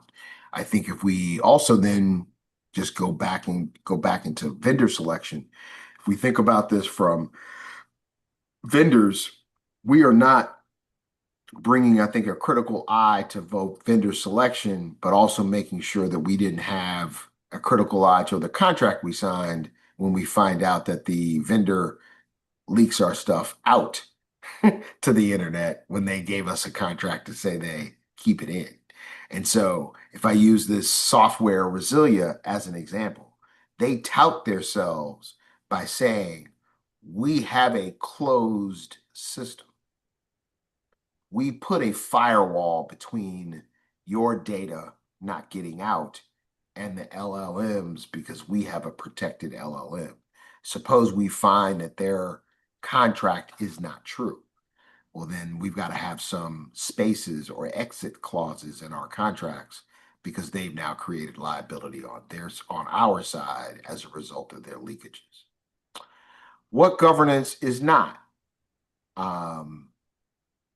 It's a safety rail for mission-driven speed. We want to be fast, but we've also got to be smart.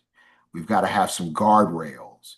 If you ever driven those bumper cars have guardrails to make sure you don't go off the rails. This is why we bring governance to the process. It's not a no. We are not telling our staff you can't have. But we are saying we're going to pilot it correctly, choose correctly, and in this case, implement a tool with the right guardrails. This is not an IT thing. This is about leadership. As executives, our role is to protect the mission. Our role is to ensure we are being as integrity-led as possible. Okay, Steve? Yes, ma'am. Are you sharing the screen Whoop. that you're working with? Hold on. I thought I was. Hold on. Give me a second here. Whoops. I don't want to leave the meeting. I was waiting. Valerie, you on it because I thought I was the only one. You on that thing today, Sister Valerie. Ah, are you seeing it now? Yes, sir. Got it. Okay. It just didn't click the other button. So again, it's not an IT task. This is not something delegated to the IT person. This is a leadership task. This is a role about protecting the mission, protecting the brand. And you as a leader should be leading this ship versus something else. I've got a friend who runs an organization. He's a CFO, and they are, as a result of all things going on in the nonprofit space, needing to reinvent themselves. As a CFO, with the help of AI, he created a new operating plan for their institution. As the CFO, he has presented it to the leadership team. As the CFO, he has now asked the leadership team to embrace it. I want to calibrate this because this is hilarious. He introduced this plan because they needed a plan. So as CFO, If we're going to stay in existence, here's our financial plan. He told them that he created it and vetted it with the help of AI. As the leadership team, they all admitted to him they had never used AI personally or professionally. They have taken no leadership with his plan. He literally had to come to the executive and say, I need you to read this plan. I need you to absorb this plan. I need you to fact check this plan. I need you to own it as the leadership team and not just run it through AI. So it is generative, but it is also with human need to be involved, and in this case, operationalized. So I don't want to leave us with this place that the governance is about stopping it. It is really about leading it and protecting.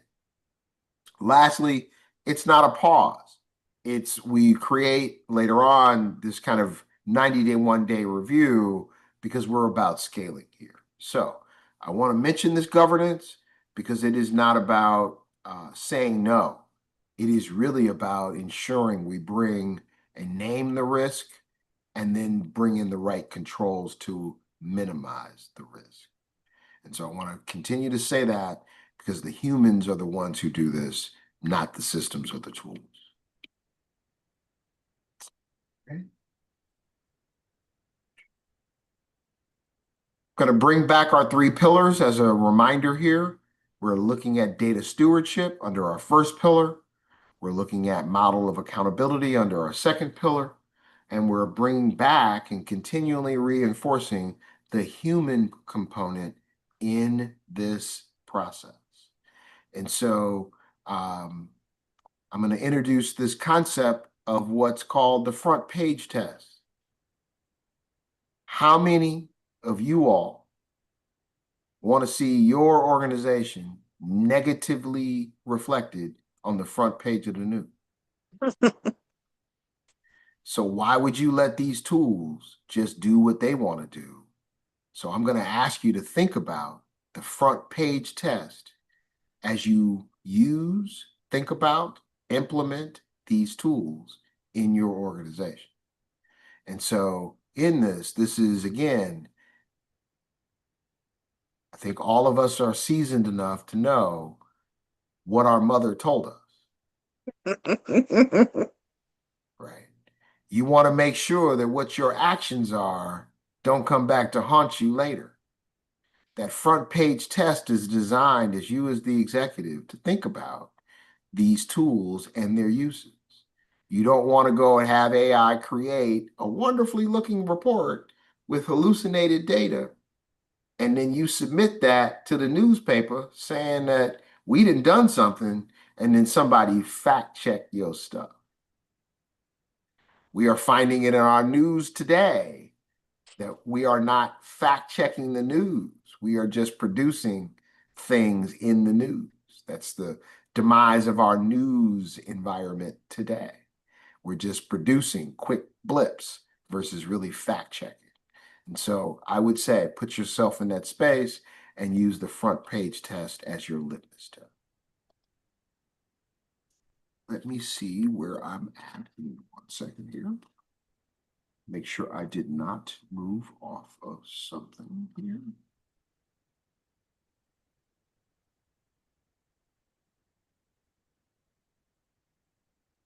I am at.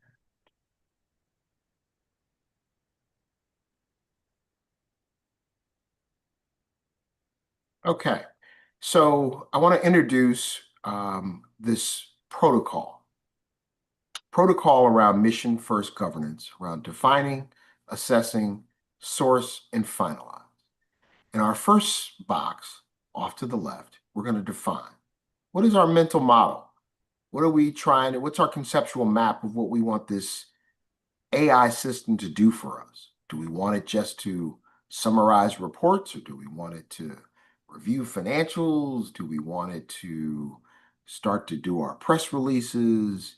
Where are all of our things where AI is going to come into play? We want to take step two. What are the people and processes that are going to be affected by this and are affected around the technology?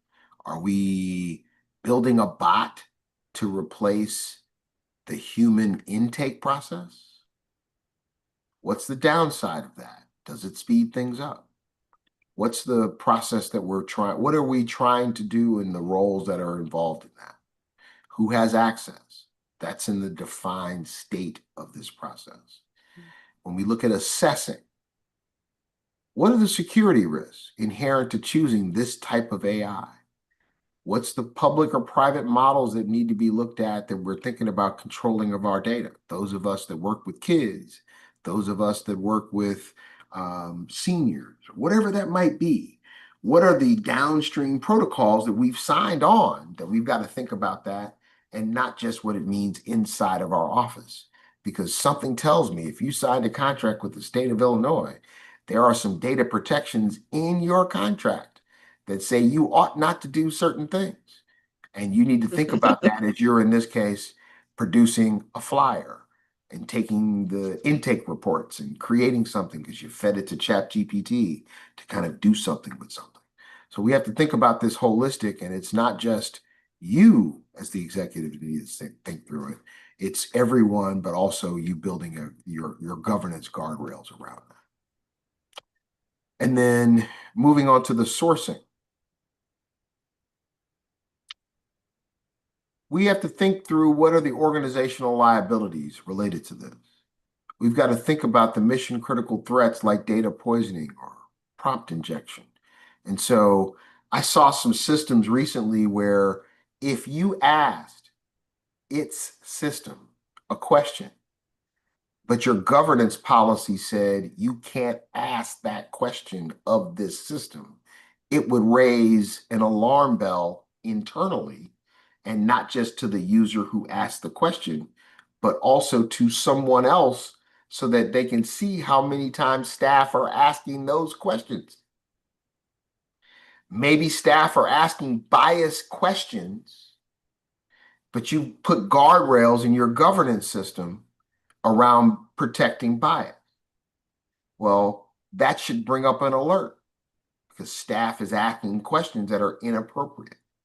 So I think this is more for more seasoned organizations, but you can see where those that aren't seasoned or don't have robust IT infrastructures, that these questions could be asked, especially if you're using these shadow systems and what that can then mean. So there's a bit of need to bring in protections as a whole, but also understanding that people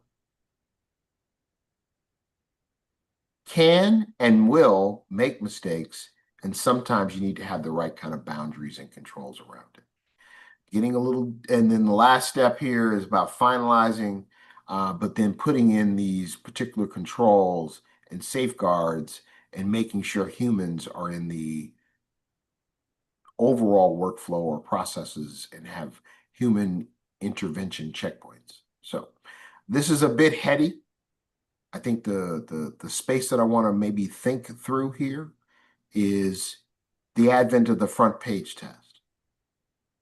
Would you want any of the output uncontrolled to be on the front page of the news? Most of us would say no.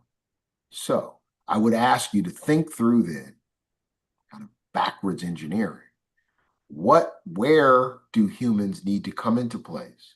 What guardrails need to be put in place to ensure we don't create some problem downstream and create a problem and put ourselves on the front page of the news?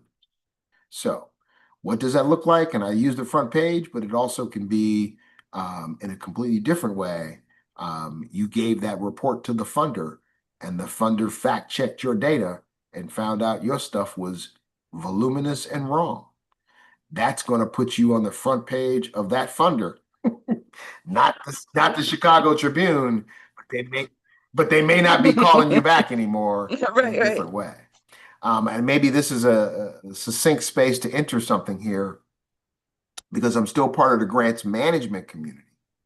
It has been an interesting juxtaposition building this presentation about using AI, and I'm seeing posts from the funder side of the world, where there are funders who are checking to see how much AI you've used. They are limiting how much AI you should use. They are telling you to, one funder posted this last 2 weeks ago to the peak grant making community, that they said they are going to ask you to disclose in your application where you used AI and to what extent you used AI in what paragraph. Wow. So, as much as these tools are free and out there to use, there's somebody else using it in a different light. There is a funder here who, unbeknownst to this organization, gave them their financials. And that funder took their financials and ran them through their AI risk model. What? Hear me out, hear me out, hear me out. Ran it through their AI risk model, denied their funding because they are, quote, high risk according to their model. Now, I'm going to say this generically because they are a transitional jobs program. I'm pretty sure, based on what I think I know the people who I see on my Zoom screen, you and I already know that a transitional jobs program operates on thin margins and is probably risky right off the bat. And I haven't looked at one financial, but I just look at the structure of their organization because of the work they do. So the fact that an organization had their financials run through a risk model and came back risky for what you and I already know is a risky proposition to begin with, and then denied, says, just think about that. I had to help this person with a response back to that funder saying, you're right, we are risky because that's the nature of the work we do. And I'm not going to argue about your model at this point because whatever's in their model is in their model. And you're not going to be able to deal with that. But you also want to make sure that I think, and maybe the thing that I got out of that exercise was maybe the nonprofit community ought to think rhetorically about what their financials say because somebody's running it through an AI risk model. Mm-hmm. And say that up front. So what I mean by that is, yes, we had a deficit 2 years ago, and this is how we dealt with it. And in this case, I'm going to say that up front because I know your model is going to assess that right off the bat. Go ahead, Dale Dale. has to say, yeah. I just wanted to mention my granddaughter goes to Hampton, and she got a 0 on a paper, and she was arguing that everybody uses AI, and she was, morally incorrect, but she was standing her ground. The teacher put her paper through a check and said 20% AI 0, no more discussion. And my other granddaughter and I had to explain to her that it's about your integrity. If you can't use it, you can't use it and leave it alone. And she stood so firmly on her ground, and it sort of reminds me of this. That you can't get around it. It's got to be your stuff. Go ahead, Dale. You had a question. Nope, you're on mute, Dale. Okay. Mine is more of I'm just thinking about what you just stated, and you shared just a moment ago, Steve, about as far as with us making sure that whether we're putting out by print, how we're supposed to be as people, being integrity minded. But now I hear that in the midst of discovery that there's some disclosure issues.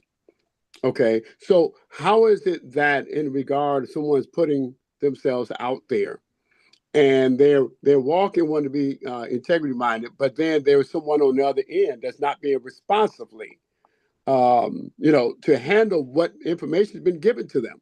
How can that individual or company be held responsible? So, and Dale, I'm gonna try to see if I can interpret your question, but I think I put myself with this client of mine when he came to me that this organization had ran their financials through a risk model. His first impetus was to question their risk model. And I was like, that's not going to get us anywhere. In fact, what they identified was right. There's some risk. You had some audit findings. And they're never going away because they're your audit findings from 2021, 2022. So they're going to show up, right? And so in a very different way, he needed to now go from being defensive to being offensive, saying, yeah, you got me, but I knew that already. More importantly, I'm a new organization, so we took risks up front to deliver the transitional jobs that we delivered on. And if you're going to hold us accountable to those audit findings from 2.5, 3 years ago that really don't show and demonstrate and align to our work today, I'll take your L, but you're going to see me back in 6 months. AI is not going to help you with that answer.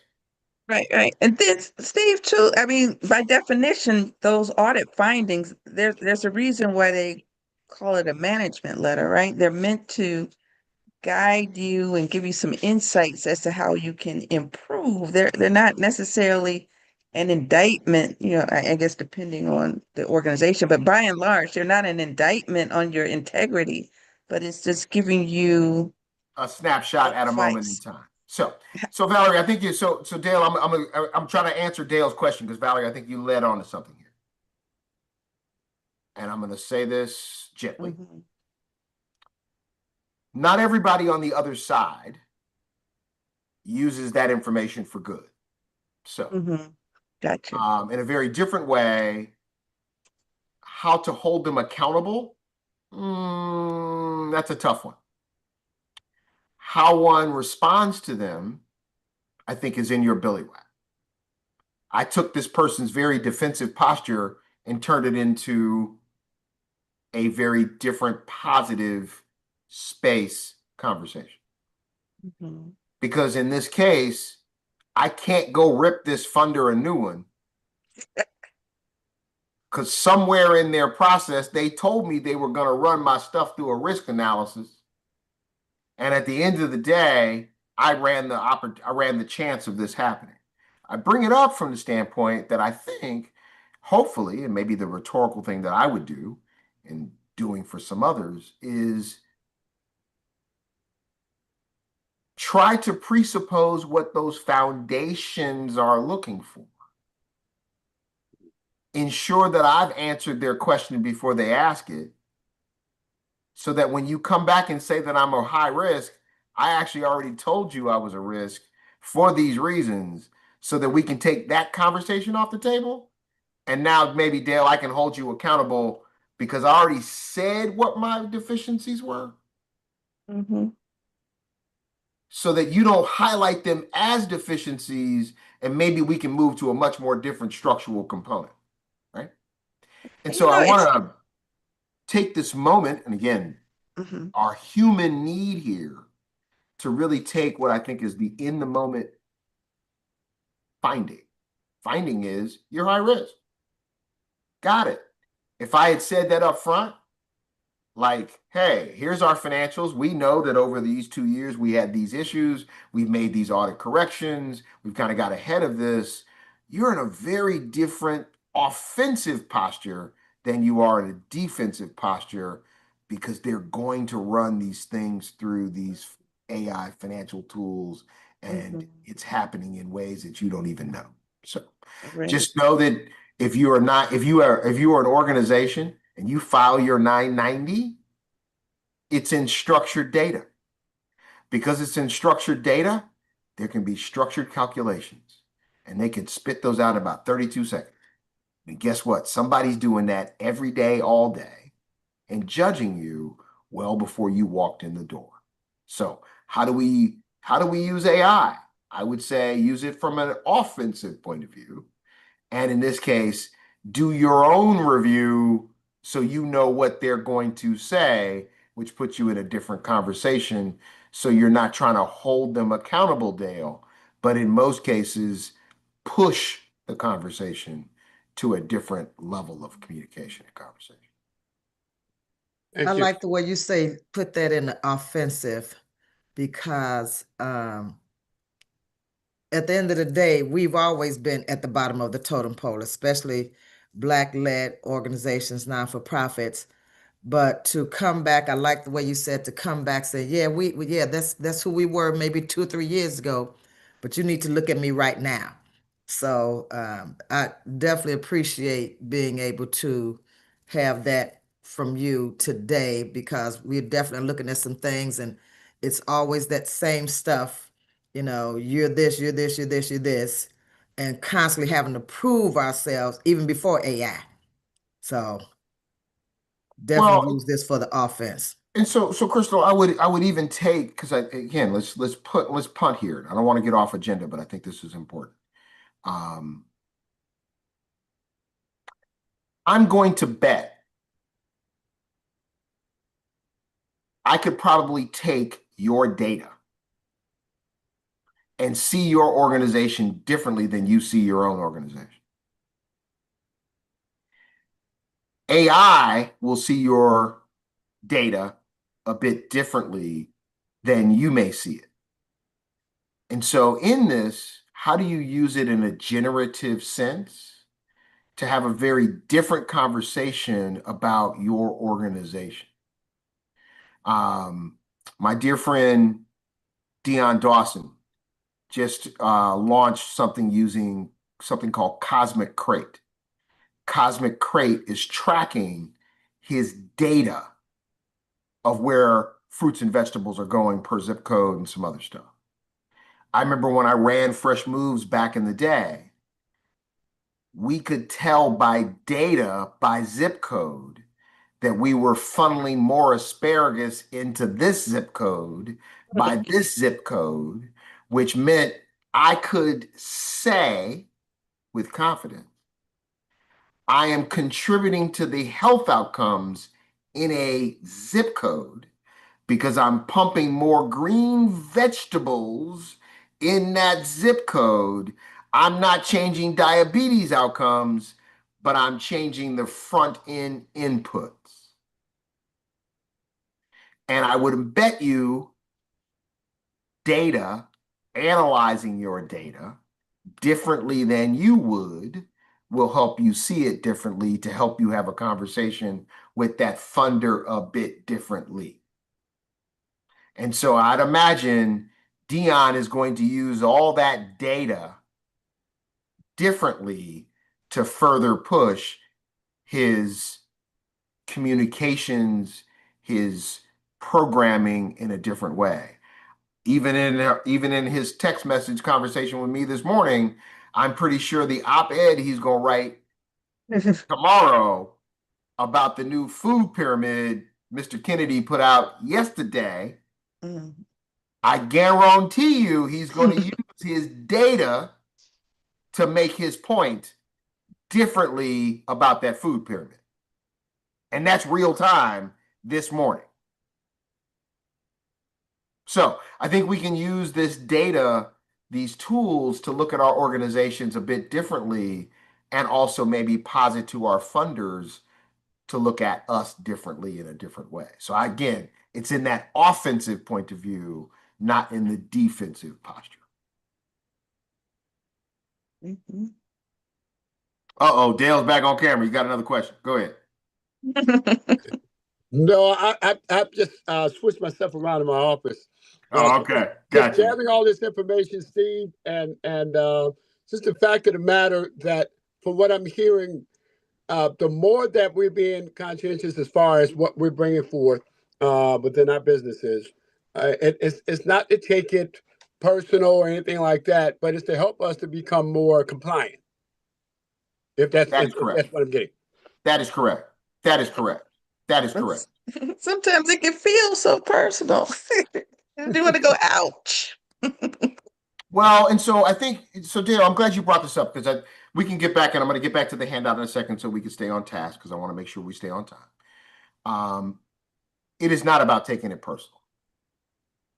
It is really about taking this, and I think, and I'm going to use what I think all of us could start with. I have now taken the liberty with a couple different clients to take all of their organizing documents, all of their stuff, and use AI to kind of do an analysis. And I say that to say, I did an analysis on someone's bylaws, and they said, bylaws are great. They meet the state of Illinois' minimal hurdle for bylaw needs. What they are missing are things like electronic voting. Even the ability to hold a Zoom meeting is not included in your bylaws, but it is something you are doing. And that is taking an offensive posture and having that tool do analysis. So in that, that's for growth. And I want to really not take that personal, but say, and Dale, I got to say this because I gave someone that analysis on his bylaws. What, you telling me I did something wrong? No, brother. No. Your stuff is not written for the 22nd century, and we're in the 22nd century. Zoom is here and it ain't going nowhere, but your bylaws don't even allow for your 4 board members, 3 of which do not live in the state of Illinois, to even gather on Zoom and have a vote. Those are your bylaws. My critique is not to be taken personal. But in this case, it helped me frame to him his area of opportunity and growth. It was his need not to take it personal. But it borrowed from what is the Cadillac examples of what bylaws exist out across the internet, and said, if you want to be a Cadillac, these are the things you do, right? We all have heard about Kindred being the organization and their kind of profiles. They show you what it looks like to have candid A-level kind of compliance. And in a broader way, that's what we want to use these tools for, to go search, but also help us recalibrate. I am going to shift gears because we are close to a quick break, but I want to shift gears just really quickly and go back and tell you how to use your materials just real quick. So there were a couple of activities we did not go over today, but we've talked about them. So in your document, hopefully you can see my screen. This is the bookmarks for the handout I provided you. In it is the Human in Loop pledge. This is a pledge that I kind of tongue-in-cheek provide to you, but it's a constant reminder of you got to bring a human in your process. So I give it to you because some cases, some people need to like write it down. Some people need to convince others. I give you tools that maybe help you to write it down, but also in this case, convince others of why you need to bring a human.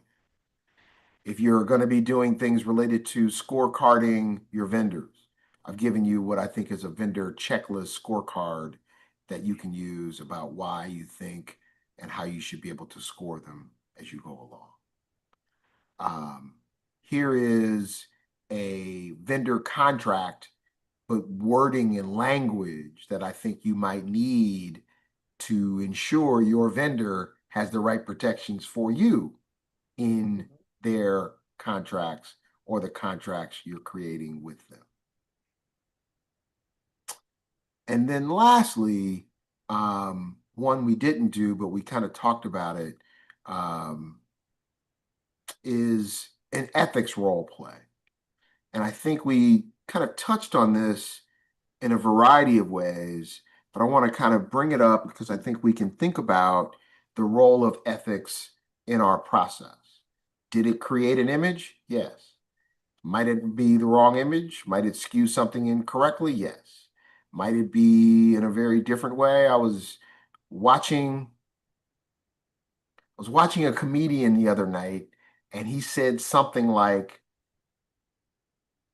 he was cracking jokes about the person in the audience, and he said, "You look like the Cleveland Indians mascot." I was like, wow, if that was a prompt, I could see all kinds of bias in that prompt and the wrong image coming out on the back end. Just think about your staff person making a joke, then using your image creation tool and then publishing that. Because in some cases, they might just have the ability to have the Twitter feed and they posted something they probably should. In that ethics space, I want to just bring that up. So we're going to take a quick break because we want to end on time and stay on time. But I give you the handouts because they're there for your use and needs at a later date. But it's all the things that we've kind of talked about in our generative conversation. We didn't use the activities, but the handouts are there for you to use at a later date and time. So let's take, Valerie, I'm going to punt and not make it 10 minutes. We'll make it 7 minutes so we can keep on time because I want to keep folks on time because we have some stuff to cover before we end today's session. Okay. All right. See you all in 7 minutes.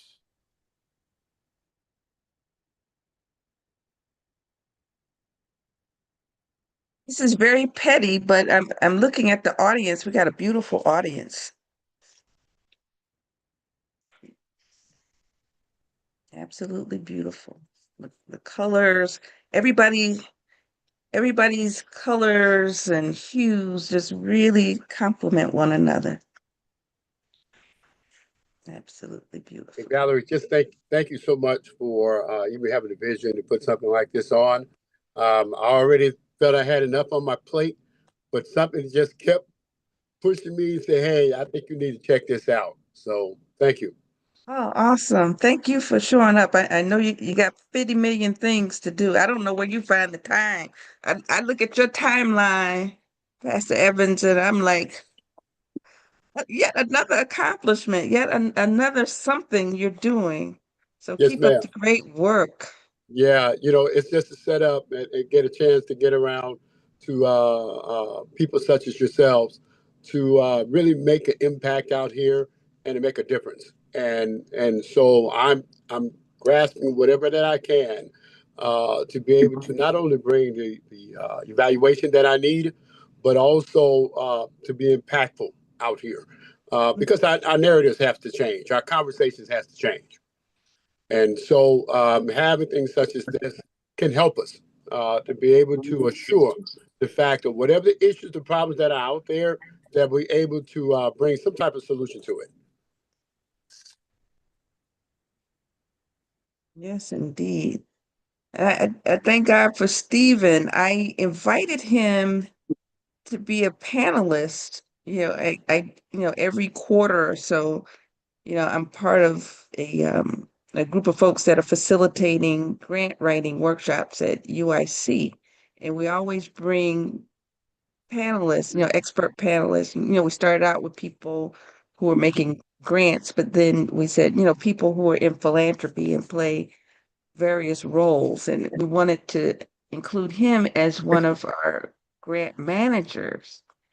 And the question came up about AI, and he was just so thorough in his answers. I'm like, man, he's got to do a workshop, specifically on AI just for us, and you can see how well he does his research and whatnot. So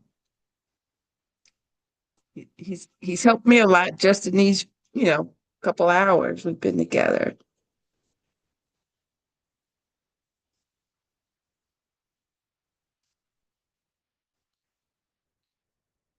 And Sherry, I see that you joined us. It's great to see you again. And Raquel, thank you so much for joining us as well. We definitely appreciate it. Valerie, thank you for the invitation and the opportunity. It's very helpful to be here.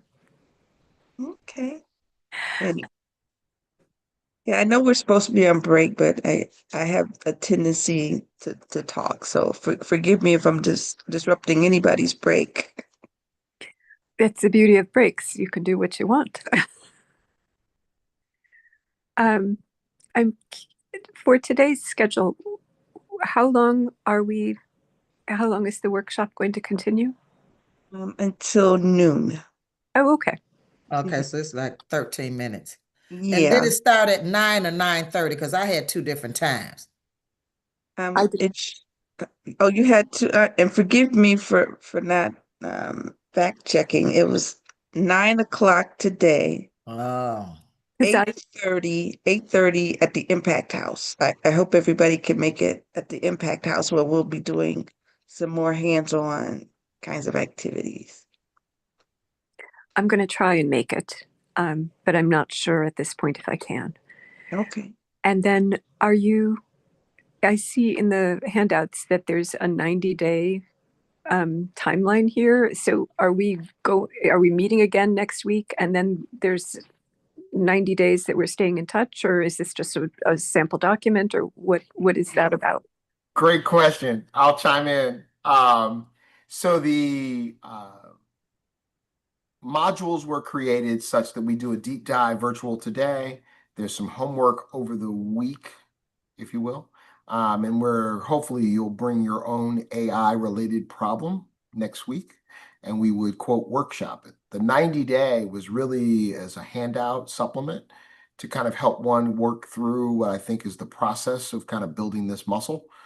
So it's really more of a handout. So the document you have, the Adobe, is really built both to follow on with today, but then having, I think, all the tools you need to take this on post and have reference materials with a 90-day checklist that you can use for kind of self-governance.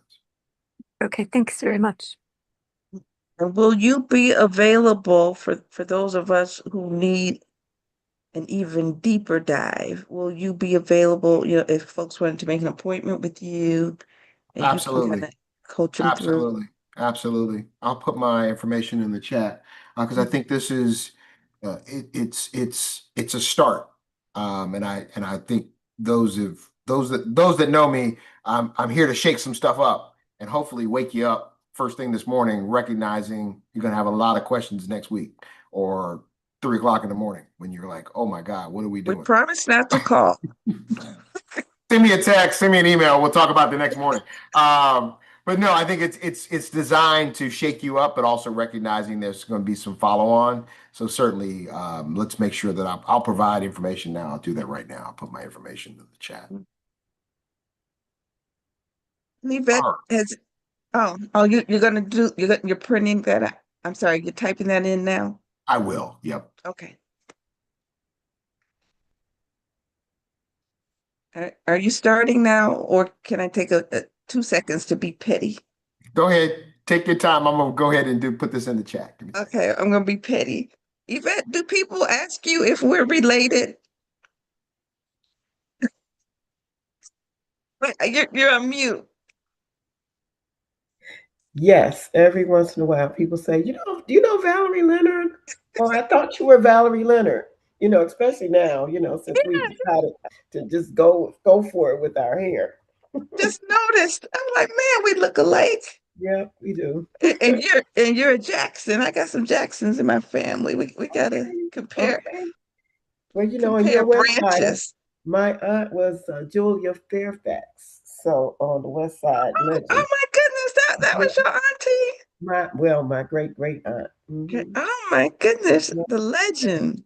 And I didn't even know the history. It's a long story. Oh, But awesome lady.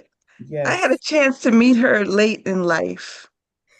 yeah, Not late in my life. I was like 36, but she was she like 90, was, right? yeah, still fashionable and beautiful. And I had a chance to be a fly on the wall with her and these other grand dams of the time and just listen. I was shocked. I had to clutch my pearls. I'm like, these are women, these are Yeah. ladies. All right. So now I'm gonna chime in and keep us moving. So, Yes. um, Okay. so today I welcome everybody back. And I want to make sure because I think we've had a wonderful generative conversation. And so in a very different Yes. way, we're off task, but we're on task. And Hmm. so I think you see there is no real answer here, but the answer is action. And so our next module or our last part of our conversation today was really about the leadership side of things. And so I'm going to really kind of move us along. Let me get back on sharing the right screen. Hold on. Here we go. There we go. I want to get us back talking about this from a leadership point of view. So we are at a place where no leadership is not what we need. But good leadership, however it comes, essential leadership is what we're looking for. And so in that, we've got to make sure that I think that there's in the checklist I've given you in your handout, there's some additional questions, but I pulled out 3 essential questions I think starting with your board ought to be asking. Are our security policies updated for AI augmented workplace? What does that look like? And that's a question your board ought to be asking. And if they're not, you as the executive should be asking them to then take this on from a board point of view. We need to make sure we've got informed consent. So Valerie did that earlier. Are you all okay about taking pictures and what does that look like? And not just collecting the form, but also living that and making sure that it's followed through internally from cradle to grave. The technical fit. Is the tool inoperable with our existing mission infrastructure? So what I mean by that is, do we take in and manage private data, which means we shouldn't be going and using free ChatGPT. So which means we need a more protected tool. If you're something that is much more generic and can probably use those tools, well, maybe that works. But then the question is, does that work long term? And so is it a short-term gap fix you're making? But maybe you ought to put it on the roadmap of something that you ought to do more formally, but ensuring you get on the roadmap of buying something that in this case meets your long-term needs. So these all deal with and safeguard what I think are the ROI of trust, reputation, operations, and integrity for your organization. And in this case, you want, and I've given you a sample board brief that you can write in your handout packet. So your action for your board is giving them an executive summary. They should be dealing with the risk and mitigation of that and the strategic ask. That's from the board point of view. If your board is not on board with that, your job as the executive is to kind of move that on their radar. We talked a little bit about the traffic light vendor scorecard. It's really a way for you to evaluate your AI related partners and whether or not they are bringing the right tools for your organization and not just a cool tool. You as the executive, you really have to now frame this back to your board in a generative way. What is it we want to pilot and why? What does it do? What are the guardrails we've placed around doing and using that AI as you're looking at this from an investment point of view? Does it save staff time? Does it help us clean up our data? Does it get us to reach our 90-day milestones? Use that fiduciary check, traffic light scorecard to justify the mitigation section of this here. So again, I've given you the tools in your handout we're kind of blowing through this based on time. We could go through an exercise related to if a donor's data got leaked, what does that look like? I've given you the exercise, but I think we've talked through it, at least through a couple of our examples earlier. I think you get the big picture. Someone asked earlier about the 90-day action plan. This was really put in place so that you've got a roadmap, not just figuring it out and fumbling through. Is it the end all be all? No, but it is a tool that I think you can probably use to at least create your own action plan. It's probably not going to happen in 90 days, but at least this was a framework for you to kind of work through. Let me keep going here because I want to get to the homework here. Nope. Sorry. So in your document that we've given, the homework is this.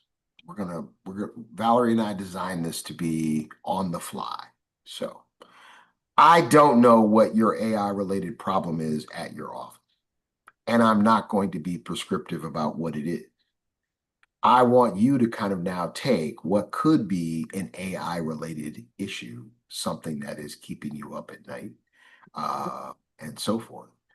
But I want you to think about how you have an issue, and let's workshop that issue in our in-person session.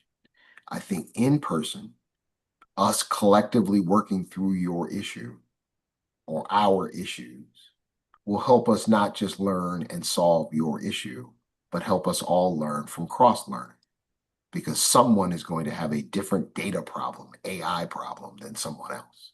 And so it could start with how we collect data, how we review data. Maybe it's more the fact that I got a board that does not care about AI at all and doesn't want us to use it, but you're the executive and you want to use it. Whatever that is, workshop using the tools that we've given you and think about how you bring your AI related thing to the table next week. And Bring your AI game. There you go. There you go. There you go. And so I think Valerie and I joked that this was almost like BYOB. And you know, when you can bring your own bottle to a restaurant, I'm gonna have you to bring your own AI problem to our workshop, and we're gonna figure out how to figure it out for you. And so even if we have to have some follow-on, please do. But in this case, it was designed so that we go on this learning journey together. Big picture. As we conclude today, this was heady because the issue is heady. We started off with someone, I think it was Diane, mentioning humans. And I think we brought that through all of what we've talked about, that this is not losing humans, but in this case, the role of humans in this entire process. Deciding both on the governance side, but reviewing its output and making sure that humans are part of the value chain and not just producing something. So this was designed to hopefully wake you up. It was designed to show you that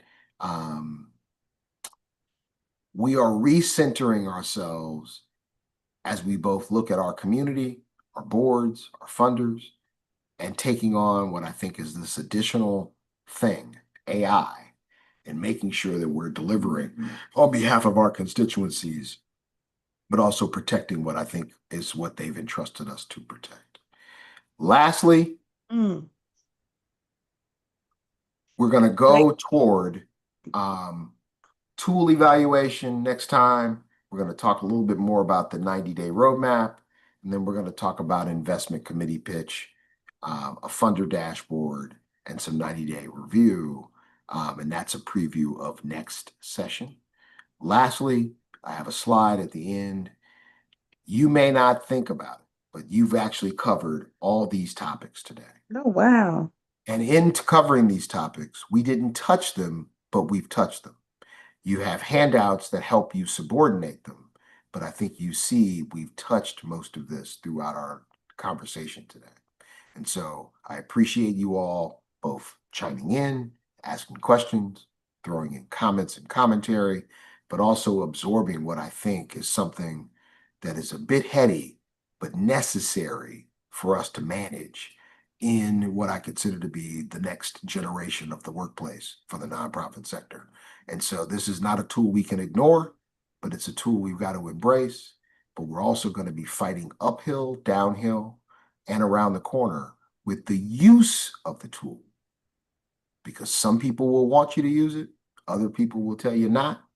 But in most cases, you need to have your data stewardship lens, your governance lens, your bias mitigation lens on as you go through this process inside your organization, regardless of what's happening outside your organization. So, Valerie, I appreciate the time today. I appreciate all of you all both contributing, joining in, listening to this heady, thick topic, and hopefully I got you done on time. Wow, there it is, 12 noon. You go ahead. I'm so glad you didn't rely on me. Well, we would have been here to Mari. I would have been asking all kinds of questions. But I want to say thank you so much. Steve, there was a very serious question that we all need to be mindful of. It was Pierre's question. Pierre, I'll let you ask that verbally. I see you typed it, but I think it's worth having an audible on this. And if I use, Yes. okay, if I use audible in a way that's inconsistent with football, forgive me. I only watch it when the Bears are in the Super Bowl. Yes, my You question. ain't been watching TV for a long time. Anyway. Right. So, Steve, you have offered an amazing presentation, but tons of material. And so my question just had to do with how do you want us to respect the fact that this is your proprietary material and not just send it all over the place? I know No, there's Pierre, great. exercises. Well, there's exercises, Yeah. but help us understand No, how to so I think Pierre, share maybe or not. let me reveal something because I think this is even more funny. So Valerie and I have been at this thing since probably August, building this concept. And we've been going through iterations while fact checking my own presentation. You will notice there is a 12-page document in your handout. That document is literally my presentation that was put out by another organization to kind of capture this in a 12-page document with a lot of dense material that most people are not going to read. But I found it yesterday. And what it said was share and share generously. Because in a very different way, this is not about Pierre's individual competitive advantage, at least my point of view. This is about, I think, re-steering our nonprofit sector to kind of embrace these tools. And if we don't share, we're not helping the sector. And so in a very different way, I would ask you to share. I did brand it on purpose because I figured it was going to be shared. I would also tell you to tell people to use this. And if they got questions, ask me. But it's out there for sharing. And I think in most cases, I want to start a conversation. And so part of what Valerie and I had talked about is what are our follow-ons we're going to do post this to maybe set up some conversations, even if it's in a virtual sense, so that it doesn't just stop with these Zoom squares. So please do share it. It was branded on purpose, but it was also made to be portable. Appreciate that. Thank you very much. Awesome. So it's you gave us a Creative Commons license. If I was that smart, yes. So if we use it with attribution and backlinks. There you go. So that it promotes you as we learn. There you go. Okay. All right. So I want to say thank you so much for indulging. And this conversation all started because I was interested. Every summer Steve gives away produce from his garden, and I love to garden, and I'm trying to improve my eating habits. And he had offered me last year an opportunity to come to his garden and pick whatever I wanted, and I just blew him off. And I saw that the summer was drawing nigh. I said, let me call him and see if he still got some stuff left for harvest. I don't want to do what I did. So then one thing led to another. We started talking, and he sounded so jovial, right? And the world was just, in my opinion, had it been me, the way I would have described it, it would have been like the sky is falling. That's how I would have described it. But he was so joyful. So his joy led to the first workshop on resilience. And then all those other conversations we had that even predated the August. We've been talking back and forth on AI, but in earnest in August. So all of that stuff is coming full circle today. So Steve, I can't thank you enough for being nimble and resilient enough to share with all of us who are starting from ground zero. Well, let me close with this last AI because I think this is important. So Valerie and I were talking about tomatoes in my garden, and I grow yellow pear tomatoes, and I had a bumper crop of them, and I wanted to actually take and make barbecue sauce, and I made sweet baby Ray's barbecue sauce out of my yellow pear tomatoes. I think if you've ever bought Sweet Baby Ray's barbecue sauce, it's not yellow. But I made it taste like, because AI bent the recipe to match Sweet Baby Ray's barbecue sauce using yellow pear tomatoes. So let's be generative. Let's lean on it. Let's embrace it, because these tools are here to stay. Yes, yes. Thank you. All And right. as a reminder, we're meeting not quite at the same bat time and same bat channel, but next Thursday, we'll be at the Impact House. That's 200 West Madison on the second floor. We're going to start at 8:30, not 9 o'clock. We're going from 8:30 until noon, and we will have continental breakfast for you. And I think you'll love the space, and this will be hands-on. So bring your laptop computers. Okay. Perfect. All right. Thank you Awesome. all. Well, thank Thanks you for all. And we have been recording this. This is on LinkedIn and Facebook. I got to post it to YouTube. Something went wrong. I didn't post to YouTube, but yeah, so this was simulcast on the internet as well. And we will be sending out a recording. Yvette, you're on mute. Simple thank you. All righty. Have a Without great further ado, class is dismissed. Thank you, Valerie. Thank you, Steve. Take care. Thanks everybody for Have a great showing rest up. of your day. Thanks. Bye-bye. Bye. Bye-bye. Awesome.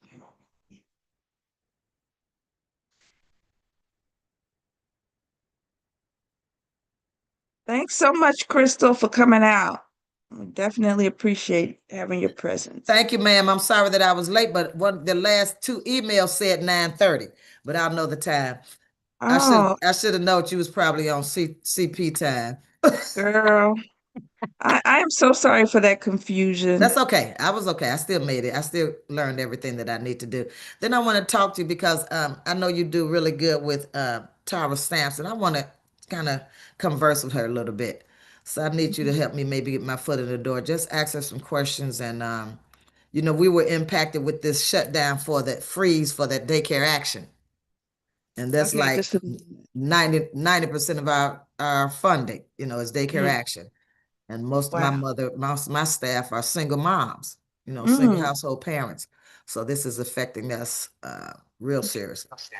So you want to set up a meeting with her just Yeah, I to want to see because we're gonna have to do some other things. I don't know if I don't think I'm in her district, so to say, because I think Steve Harmon is our guy. Don Harmon. Don Harmon. He's the senator. Yeah, for You over there might- where I'm at. She's Cook She's Cook County commissioner. Commissioner. Yes, she's Cook County So she's commissioner. probably your commissioner. You need a Yes, I state think she is person my as well? commissioner. Okay. Yeah, she is our commissioner. So just to kind of pick her head with some ideas, it could be a Zoom for the first time, or I can talk to her in person. She knows who I am, but just never really had a chance to sit down. And I know it's really, really busy. So if we can just do like maybe 30 minutes with her, if you can kind of tell her that I want to reach out to her, and she say, okay, tell Crystal to give me a call and we'll set something up, or let's try to do that. I got us on live stream. Our conversation. Our Okay. conversation is on live stream. Hold on. Oh, well, that's easy. We finished. Okay. Yeah, I'm so sorry about that, but I'll trim it. Okay. Trim the back Yeah, off. we finished. That's all I want to see if you can help me with that. All right, Yes, my dear. ma'am. Let me get out of here. All right. Keep us in your I love. prayers. Okay, I love the outfit. That Thank you.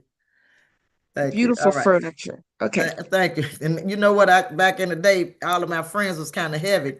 So I said, oh, I gotta buy me some big dining room furniture. I can't have no little chairs that as soon as they sit down and start breaking and leaning and everything. So I got the big wide bottom chairs and the big strong wood.